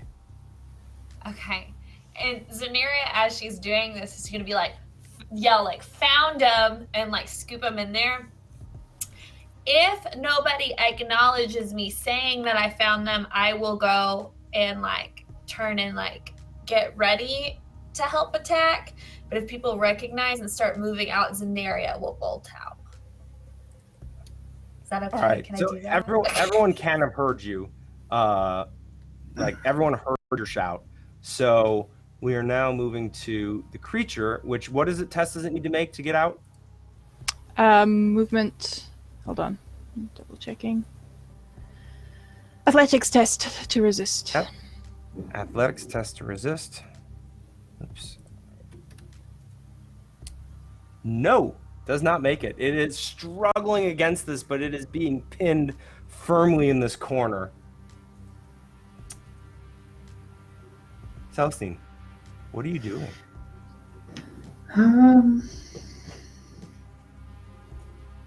It's still a threat.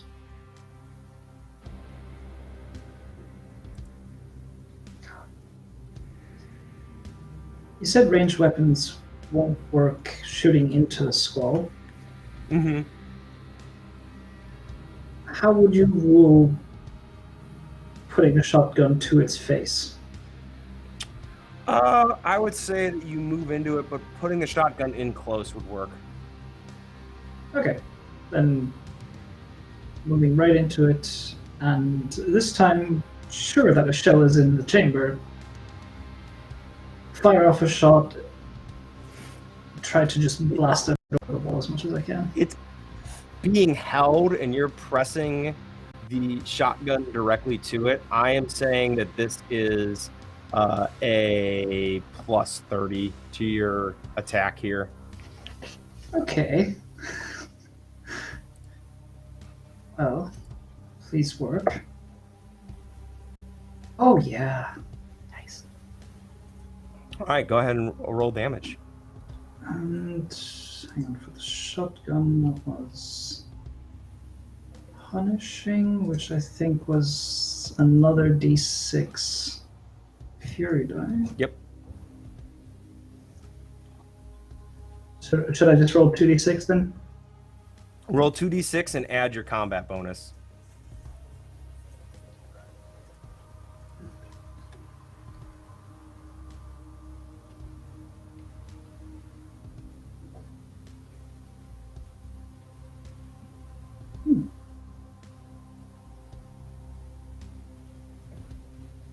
So 13 total?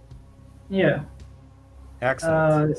Am I remembering it correctly that if I roll a 6, it's a fury die, so it just keeps exploding? Oh, you're right. I completely forgot about that, and we probably should have done it earlier. Yeah, exploding dice. Man, I am sorry. Yeah, go ahead and roll another d6 to add in. So that gets 15 total? Yeah.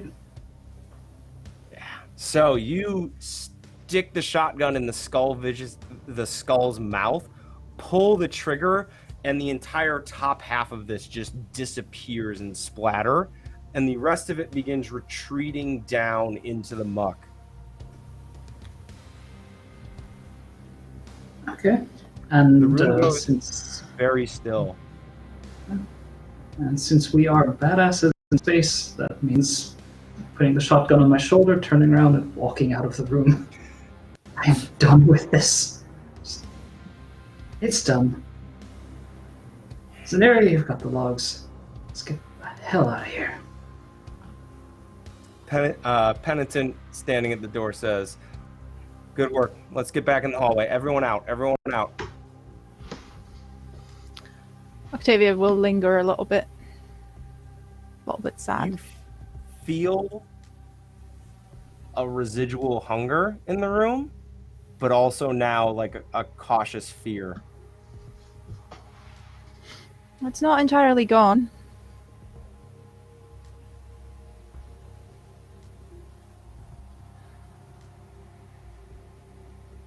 But it respects us. I'm not sure that's a good thing. Respect is better than nothing.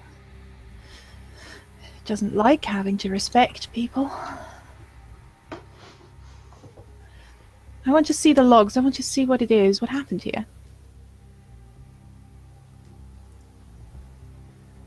Well, let's see. I don't know if they have a... Let's just say let's roll an incantation test here.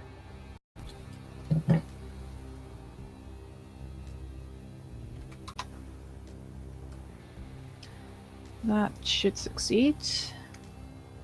So, Penitent is moving everyone out, and you linger in the room for half a second, and you just kind of stretch out, and you feel desperation.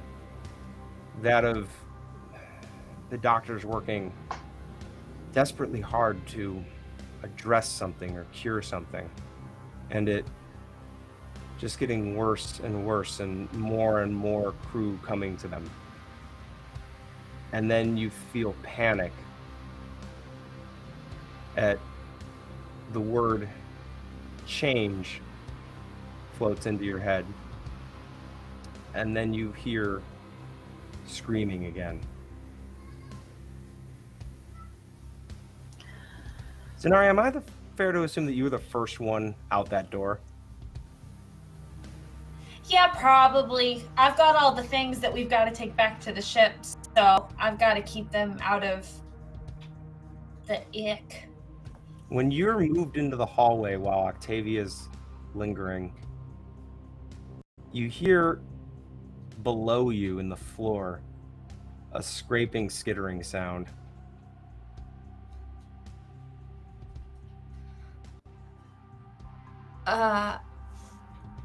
And she stops, and she's not gonna move her feet, but she's gonna turn around behind her, and to whoever's behind her looking at her, give them the signal to stop, and then she's gonna point at the floor.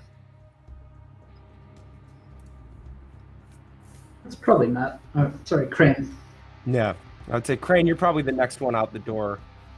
Yep. With the flamethrower, right?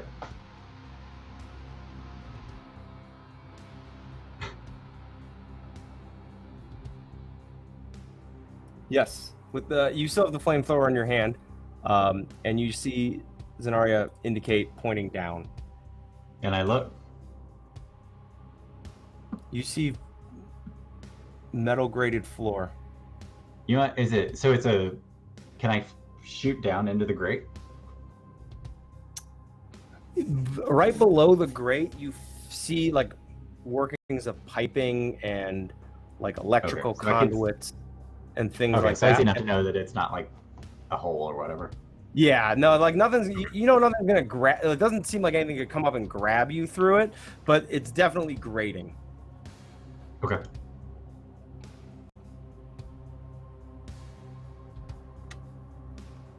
Penitent goes, I don't know what the hell is going on the ship, but we are getting done and we are getting out of here. Let's move forward. The bridge is probably at the fore end of this deck. Let's get those navigational tomes and let's get the hell out of here. He goes, Octavia, quit playing around in the creepy plague room and get out here. Octavia glares at her for a second, but complies. So, and Penitent just indicates the hallway that you guys came down. There's a T intersection, and you guys at the T intersection went right, and the other direction that you did not take leads to just a large set of airtight doors. She says, "That there, let's get those open." Is the panel that opens them functioning properly? It is functioning properly. You can go over, and you've now been dealing with a couple of these. You can do it without making a roll. You sit down, and how do you do it? She like rolls up her sleeves because they're a little bit dirty at the edge, and you see like she has like a mechanical hand on one side that doesn't always function right. So she's like been using it a lot, and so you see her try to like do.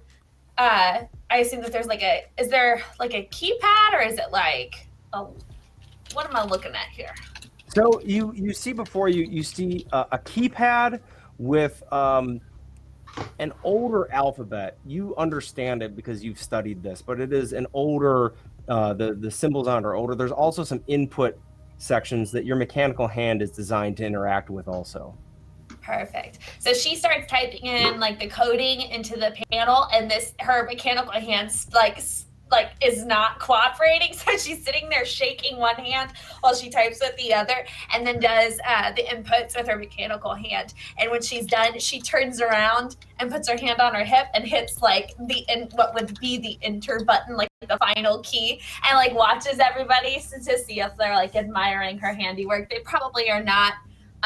And that's fine with her. And she will not be the first to walk into this room this time. She learned the hard way.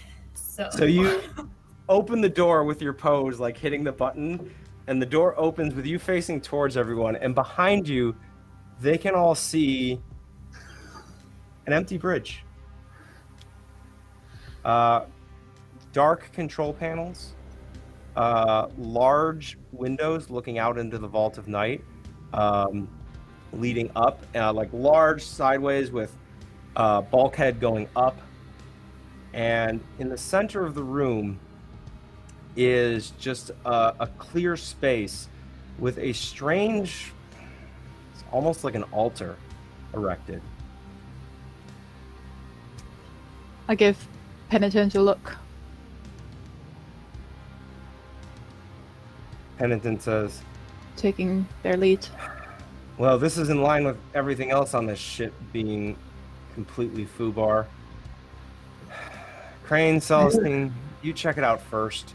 Octavia, Pretty see sure if you can." that's- She just makes like a motion by her head.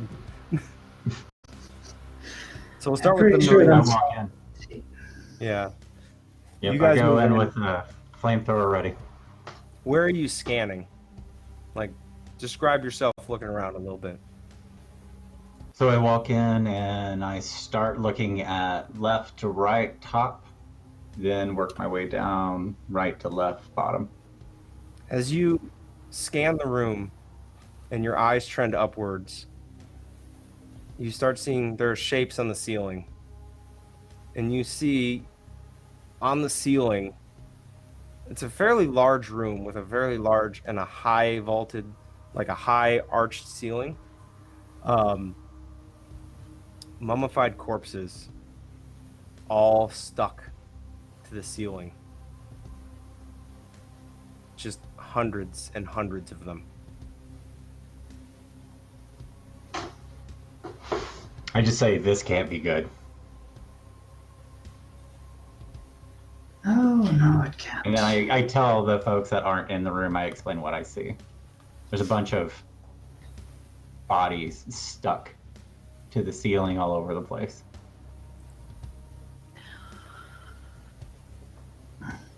On the bridge, would there be any possibility of accessing information as to what's been happening in the medical bay when it was still active, what they were looking after? That would be a technology issue, so It's not my forte. Zenaria, would you like to try to access the ship's logs? I would love to access the ship's logs. Hang on, All right. hang on. Before you do that, Crane, do me a favor. Just light him up real quick. Let's make sure we don't get a repeat. I will touch Zenaria's shoulder and say, she's not talking to me. Maybe you have more luck. And cast Augury on her. Ooh. So hopefully the skill check will... Nope. Although it's a... Hold on. That might just be enough. Because Augury is a pity, so that's my plus 10. So that's not 57, but 67. Ooh. So you just do it? So... Yep.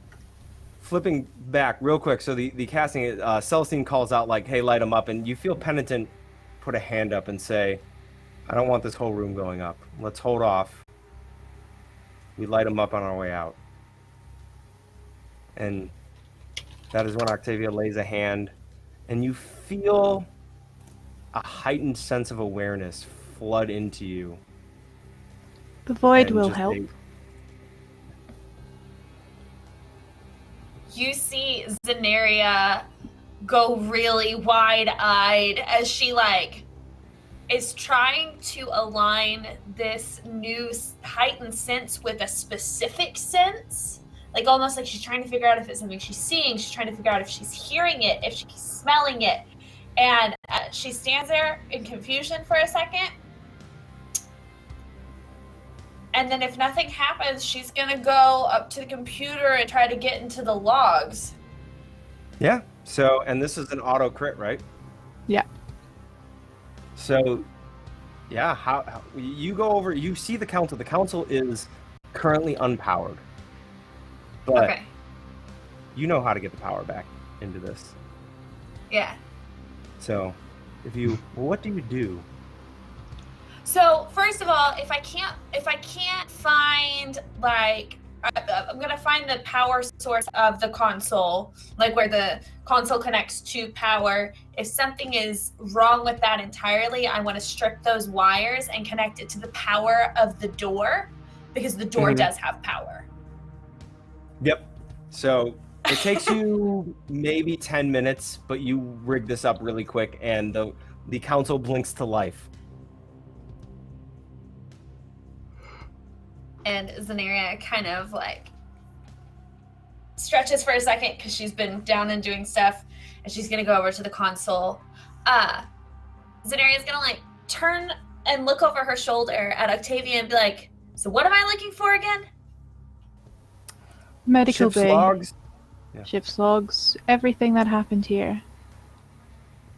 And Zenaria will begin digging through the logs. So you make a quick scroll.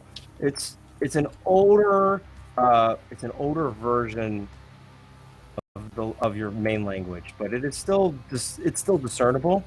You see increasing reports of sickness on the ship, a strange malady that doesn't seem to be responding to treatment, and then a massive ship-wide alert, a lockdown. Essentially battle stations alert in the log, and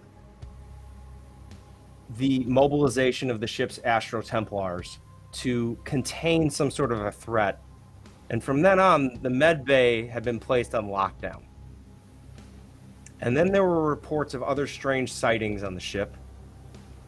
And then more and more, the Astro Templars becoming erratic and violent, to the point where they started lashing out and killing some of the regular passengers on the ship and fighting amongst themselves.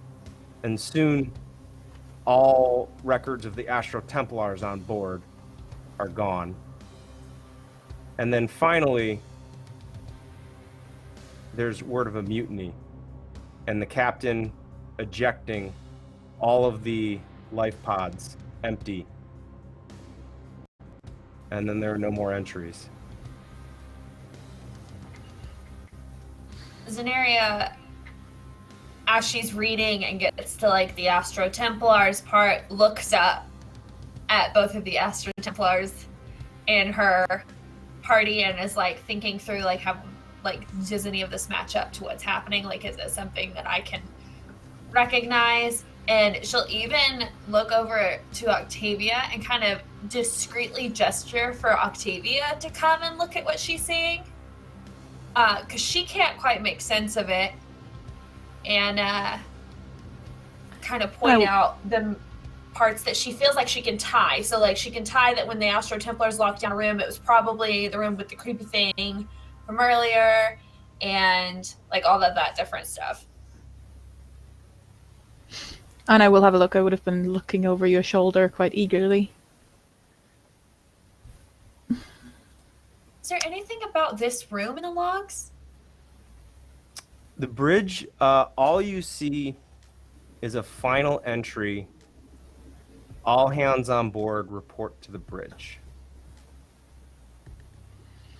That's when it happened. That's when they left this world.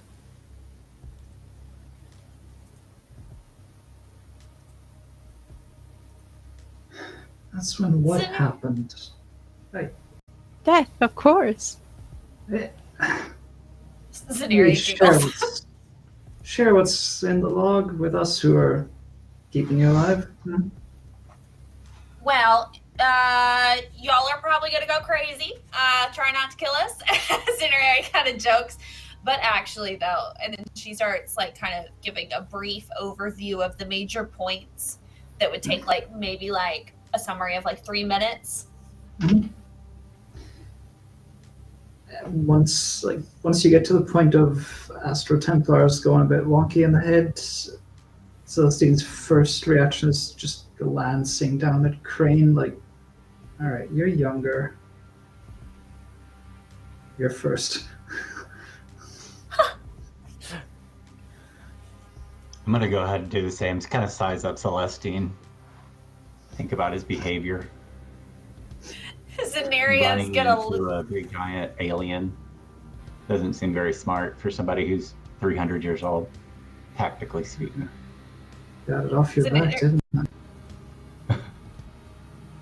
Zenaria's gonna look at both of them, sizing each other up, and lean over to Octavia and whisper, "It's begun." So you Correction, hear Crane. a crackle on She's your first. radios, and you hear the pilot's voice saying, "All right, that you guys? We all done here?" And then you hear, "What? What?" and gunshots over the radio, and a scream. And Penitent turns around and goes, "Oh shit, that's our ride. All right." He turns to Daria, "Find the navigational codex." It turns to the Astro Templars, secure the stairwell, we're going back to the shuttle. And then turns to Octavia and says, "Go with them. Make sure that nothing's coming up on us." As you wish.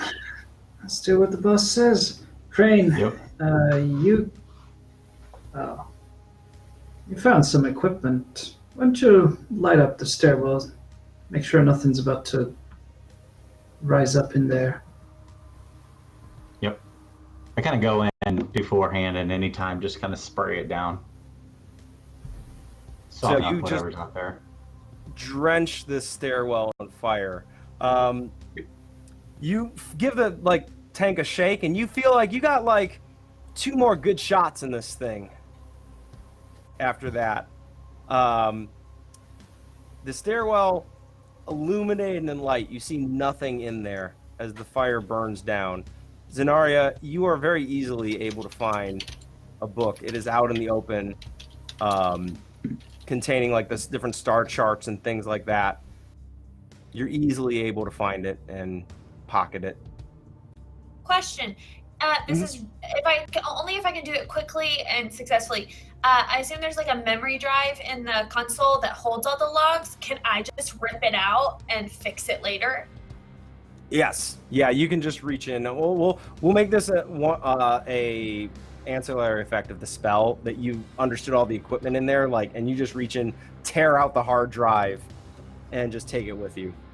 I will hand the hard drive to Octavia, because Octavia seemed like Octavia was very interested in what was on that drive. She flashes you a bright smile. Thank you. That's very kind. And Let's get out of here. sort of strokes it a little. Octavia, you feel a slight tug to that strange altar that was set up in the middle of the room. Oh, 1 second. Turns around and... Is Penitent there as well, or were they going there too? Penitent moved out with the other one, with the Astro Templars. I'm gonna walk up to the altar, see what is asking for my attention. Do any of us notice this? Roll me a folklore test. Oof, that's gonna be a no. Oh, well, you see a symbol. A strange symbol seemingly scratched onto this, what appears to be a very, haphazardly constructed altar. And there's the signs of very old, very well and truly gone blood stains on this altar. And what do you do? Is there anything I can take with me from this altar? Or any connection I can possibly establish if I touch the blood? Yeah, there's like a hanging, pentacle around it, sort of thing, like a necklace piece, a small one, very very subtle. Does it reek of death? It does. I'm gonna wear it. I want you to roll me a d10 in the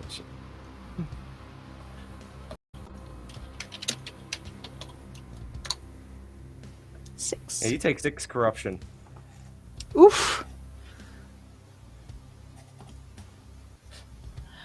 That's 1, 2, 3, 4, 5, 6. I'm at 8. So as you all begin to make your way towards the stairwell, Penitent kind of turns to Zenaria and say, "You got the charts?" Zenaria carrying these charts, because she can't fit anymore in a bag, goes, yeah. And she is ready to go. Excellent. Crane, Celestine, lead the way. If anything moves in front of us, you blast it. Get us to that shuttle. Let's go. Done. Zenaria will turn around and call to Octavia. Oh, where's that blasted? Did she? You guys. Sorry. You guys Just kind of make your looking way over. down. Oh no, we're in this pattern now. Yeah. We're in that Celestine, no, but go ahead. how visible is it that Octavia went ahead and messed with the altar? Is that something I can glance over and see, left. or? Celestine, Octavia stayed behind. You were out in the stairwell. Yeah, you were out in the stairwell, letting it get helping drench it with fire and light. So you will get to lead the way down to the first, to the original deck towards the shuttle, though. Mm-hmm. So, Celestine, roll me a scrutinize check as you come down that long hallway heading towards the airlock that you came through.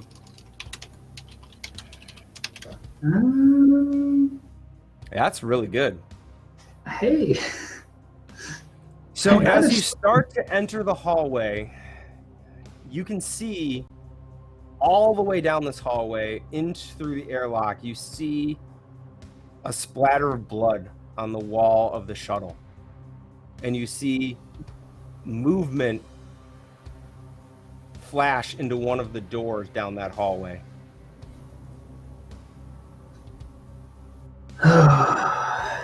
Doing this the hard way. How structurally sound are the walls between the little habitation compartments? Not sound enough to stand up to an Astro Templar. Because I want to charge through them. Just run as far as I can, taking out wall after wall after wall to get a clear line of sight. Make sure that it can duck through doors, sure, but let's not give it any walls to hide behind. All right, you are going to... I'm going to say that these things... In your power armor weighing 1 ton, yeah, especially with that 5 perception roll, you know which room this thing's in. And you build up a head of steam. You get into one of the rooms, you build up a head of steam, and you smash through 3 walls before you come charging into this thing.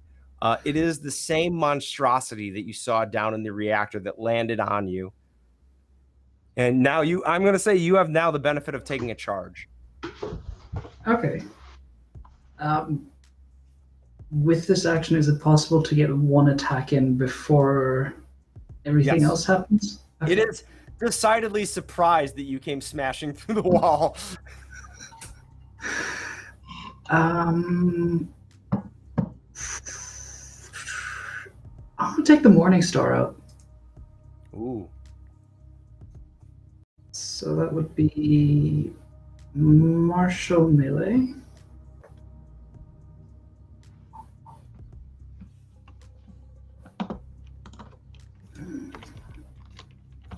And hang on, I just gotta check something.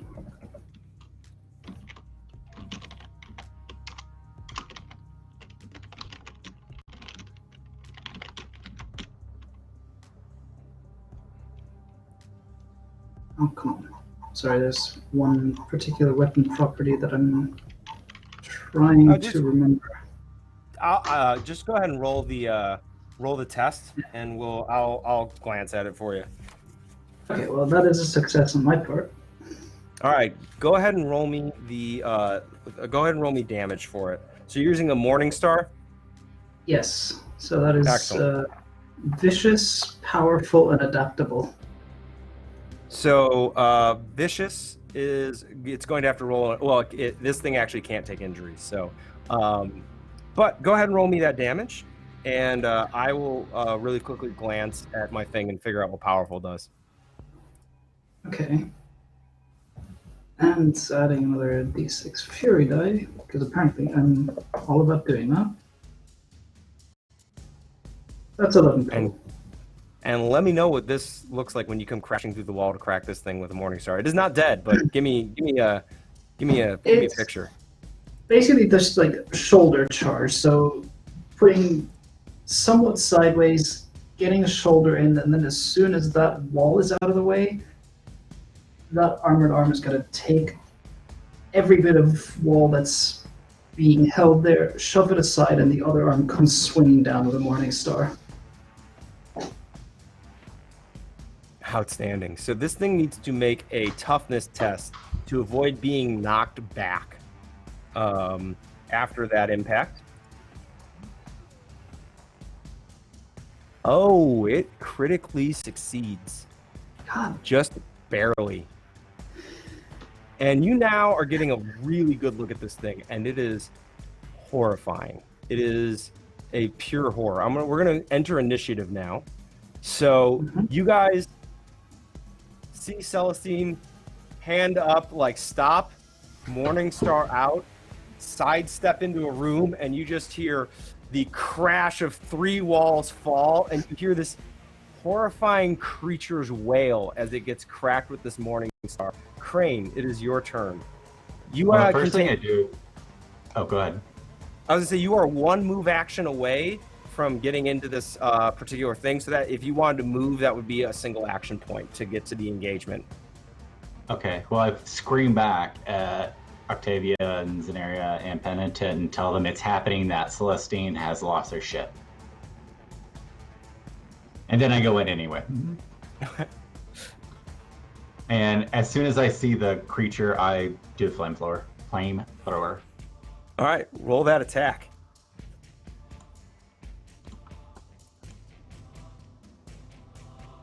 Yep. That hits. Roll. This thing, we're going to roll 2 fury dice, or 2 dice for this one, 2d6s, because it's not particularly vulnerable to fire. Alrighty, so that's 10 total. 10 total. You Yep. bathe this thing in fire, and it reacts and spasms and pulls away as the fire seems to lightly wound it. It has moved down 1 level on its track. So now it is Octavia's turn. Pretty sure because I came in after everyone, it takes me a bit to catch up with what's happening. And she's sort of half skipping along the corridor, very happy with her new trinket. Are we not going back to the... And... what's the situation with proximity with Celestine and Crane? Are they all in one big melee heap? If he's using the flamethrower, I'm saying he probably stood at the door and put the fire in. You could get an angle to see what's happening in the room, or you could shove past them into the room, but you're not going to be able to stand directly in the doorway. And how far are we from you the could also ship? look at the hole that Celestine left through 3 walls, I guess. That would also work. Why not? Make more holes. And we also heard wait, that's not in the ship, right? That's not in our ship. That's a different room on board. This was down the hallway is your ship, where Celestine saw blood splattered all over the interior of it, and It appears that the thing came back out of the ship. And where is Penitent? Penitent is behind you guys.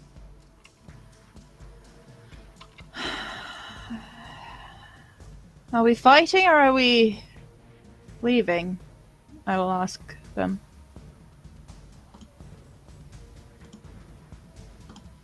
Penitent says, "Go get on the ship. We'll secure this thing. You go get on the ship." And that's exactly what I'll do. And don't leave without us. So you have, I will say for that, it's going to take a, to get all the way to the ship is a run. So that's all 3 of your action points spent going down this hallway. Because it's a very long hallway. You run down it, you get to the ship. You see the pilot has been cut to ribbons. The interior of the ship is a horror show. But you make it to the door, you see this, and that is where your turn ends. Zenaria? My hands are full of the content that we came here for, so it would do me no good to run into the middle of a fight I can't win with my hands full. So I am also going to run to the ship to secure the items we came for. You also run past and get to the ship and see this, and it's quite... honestly, after today, this is becoming kind of par for the course. Yeah. Scenario when she comes in and sees all of this, if there's like a place she can look that maybe has less blood splattered, she'll probably divert her eyes, but she's not squeamish enough to like panic or anything.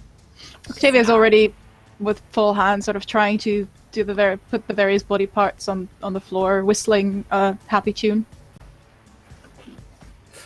Scenario will go, well, to each their own, and eventually I'd like to find a place to stash my stuff that I took discreetly so nobody finds it. That can definitely be next turn. You used your AP. Yeah. You're glancing about. Sorry. You probably have a spot on the ship that you had ready. For me, Celestine. This thing brings up one of its bladed arms, and it slices into your armor.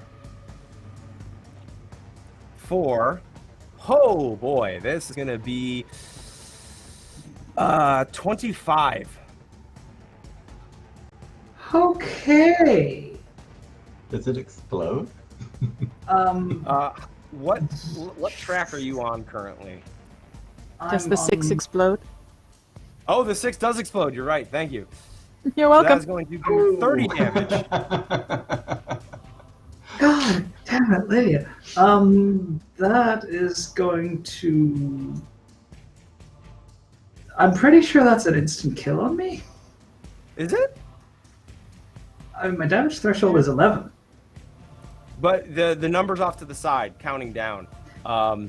You're... Oh. Hang on. So what's the bottom number off to the side? The off the side bottom number is plus 18. So 11. Yeah, that would be... So that just does it. As you guys see... Celestine Any way to standing prevent... before you. No, hang on. This Can Oh, I is yes. try...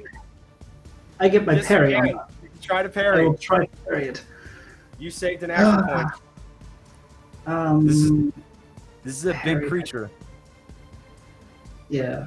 I was about to actually get my dice and do this, but parry, so that's a combat... Die where it says plus 18, is there not a number next to it? Because the plus 18 is the base stuff. Because I don't think Oh, no. my damage threshold is higher than yours. Oh, wait, Yeah, I'm dumb. Yeah, no, that's not an instant kill. This would put me into... Grievously wounded. Let's call it Probably. grievously wounded for right now. Yeah, this would be... Actually, this would put me into moderately wounded because I failed to do the additions on that. Oh, okay. So Because Yeah, power this- armor is amazing. I'm still going to try to parry it, though. yeah, go ahead and try to parry. And I would need... This counts as just a straight combat roll, or do I use one of the martial... Yeah, you use your parry number, and how much did you succeed by? Just one. Like, Okay. that Yeah, was you do not almost a parry. fail. Yeah, you do not parry. This had 6 levels of success behind it. Oh, no. So the blade Yeah. drives through your armor into your shoulder, and it pulls it out, and there's a gout of blood from you as you're facing off against this thing. And you hear Penitent go, "Get your ass on the ship," and starts moving back. Okay. So that's my lightning reaction. Then. Is that my turn then? Yes. Okay. I'm going to take the opportunity attack as I move away from it. All right. So let's see if it is going to...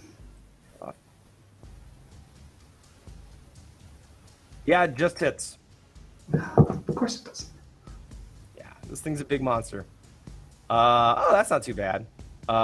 So that's going to be just a 23 damage. That's not that bad. That is actually not that bad for me. That would put... I mean, I guess since I'm taking another wound, that puts me at seriously wounded. Yep. So you take another slash, you move. We're going to exit initiative as you guys start Okay. running towards the ship. with Because... this Hang on. creature- Because Crane took the opportunity to immediately say that apparently I had gone off the deep end, Mhm. because this creature is still here, and because of my own mission here and trying to make sure that this very powerful house doesn't destabilize the Empire, Mhm. I would like to try as we leave to just take the Morning Star, maybe just like puncture the fuel tank of the flamethrower and go, "The Emperor thanks you for your service," and get in the ship. Does that mean I get an have opportunity attack 10 when he minutes walks left. Sorry, Crane. Crane, are you cool with this? Matt, are you cool with this So, I happening? mean, if he hit, well, don't I get an opportunity attack maybe against him as he's leaving? We're ending on 10. We're ending on like the last 10 minutes here. Do you want this to go down narratively, or do you want to like shed the flamethrower and try to run after him? Her. It's your call. Narratively, it's just fine. Okay, so you just like sit there, you see it, you stare Celestine dead in the eyes as Celestine runs by, and this creature lands on top of you as the flame begins to erupt. And the door shuts on the shuttle as Zenaria is desperately trying to do this. And Celestine, you are going to take a lot of corruption for that. So much, in fact, that Octavia, as we're closing here, you hear in your head from a massive consciousness that from beyond the veil turns its attention to your ship ever so slightly and chuckles. And just, you feel like the gesture of a hand waving towards your ship as Celestine collapses to the ground, gasping. I said, to change. I told you, you'd be our protector, is the last thing Celestine hears. And that's where we're going to end it. Sweet. Oh my gosh! I don't know what happened, but sorry. it certainly happened. I'm so sorry. So yeah, first of all, everyone out there, thank you for staying with us through our early technical difficulties. It definitely threw a wrench into some of the things I was going, but it turned out really good. Also, thank you, Matt, for being a good sport at the end and letting your character be the first one to go. Eventually, everyone went. And a beautiful explosion. Yes. But thank you so haunting. much. That was a ton of fun trying this out. I very much look forward to digging a little more into this, seeing what all I did wrong, figuring it out, and trying it again. Can we, Lydia, do you want to take it away here and go around? Or shall Sure, I just- absolutely. Because I want to say thank you, Tom, for making this so much fun and for just going with all the weirdest shenanigans that we came up with here. From self-sacrificing, half-corrupted, party-murdering Celestine to weird brain in the clouds Octavia to zany Zenaria, who definitely deserved better than this crew, and Crane, who just drew the short stick here. I'm so sorry. Matthew, where can we find you on the internet? And I hope you had fun. I did. I had a great time. I'm on Twitter at Matthew D. Corley. Easiest place to find me. Any projects coming up in the near future for you? Oh my God, you didn't need to ask that. Yeah, I'm actually the publisher for Saturday Morning Scenarios. I also work for Cobalt Press and Peterson Games. Sweet. So honestly, I mean, I know Tom knows. I got a book out today called Harper's Tale. I've got another book coming in October. I don't know, like 6 or 7 books coming out this year. Amazing. Between myself and my other companies. I love Cobalt Press as well. Horror-based game set in Chicago, right? Yeah, Whispers in the Dark. It's like a D&D. It uses 5e. It's a hack of 5e, but it's kind of a Cthulhu-esque game. That's Whispers in the Dark. Yeah, and just finished a successful Kickstarter for a Chicago-based campaign. Congrats. Thank you. And Celestine, Diane, where can we find you? And did you enjoy your murdering? I enjoyed this so much, despite the various times that combat let me down. I love building a fighting character and then failing to fight. But you can find me on Twitter at Underreal, double I's, because, as I always mention, there's a thief out there and I will find them. But yes, it was tons of fun. I can't believe that somehow in one-shots I always end up being the traitor. But here we are. This is the second time in a month this has happened. This is your brand now. Just make it work. Make it your own. This is what's going to happen.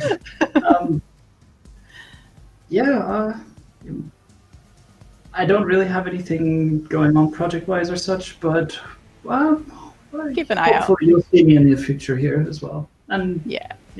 follow me on Twitter and you'll see where I end up. Jordan, how did you enjoy your Tech Girl?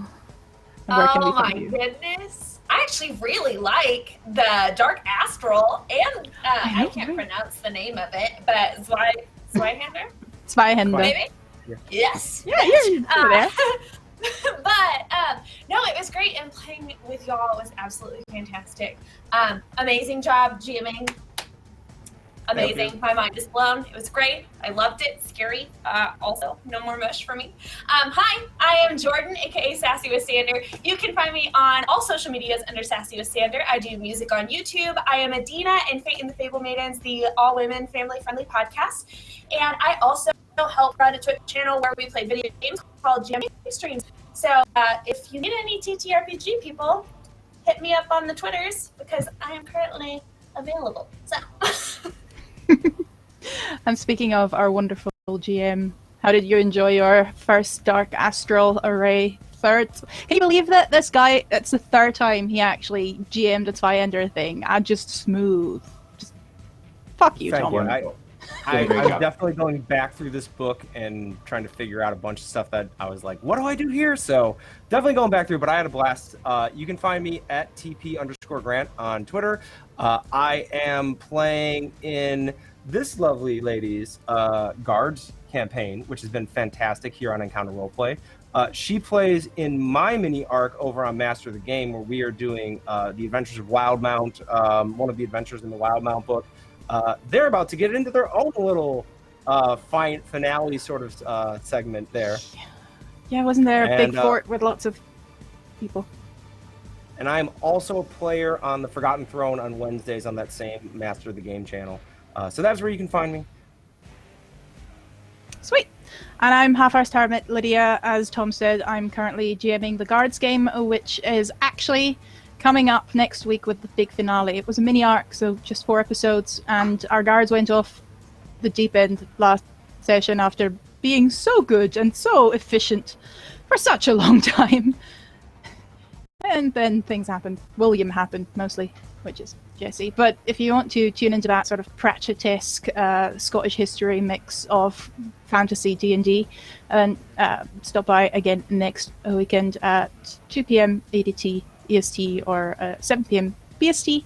We also have 2 more one-shots coming up next week. We've got May the 4th, our Star Trek, The Good, the Bad, and the Jedi one-shot, and on Friday, the Spy Games, one with the D&D setting, or D&D system, but a sort of heisty, think leverage, think Ocean's 11 type of setting, which is going to be pretty sweet.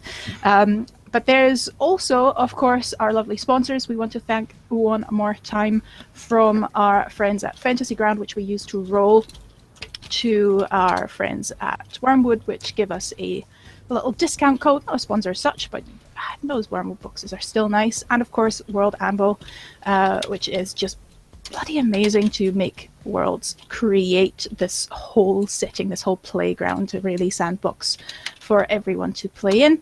And thank you very much for all of you guys on YouTube as well for sticking with us until now. I hope you had fun too, exploring space and getting very, very scared. But this is not all for today. We have another game coming up, our lovely Seawall Orphanage. More horror, more horrible things with Jonathan Fry to terrify our poor, poor innocent, well, not so innocent cast, but you know. And that will be up in just 2 minutes. But from us here, thank you very much. Hopefully we'll see you soon, and goodbye. Before we begin today's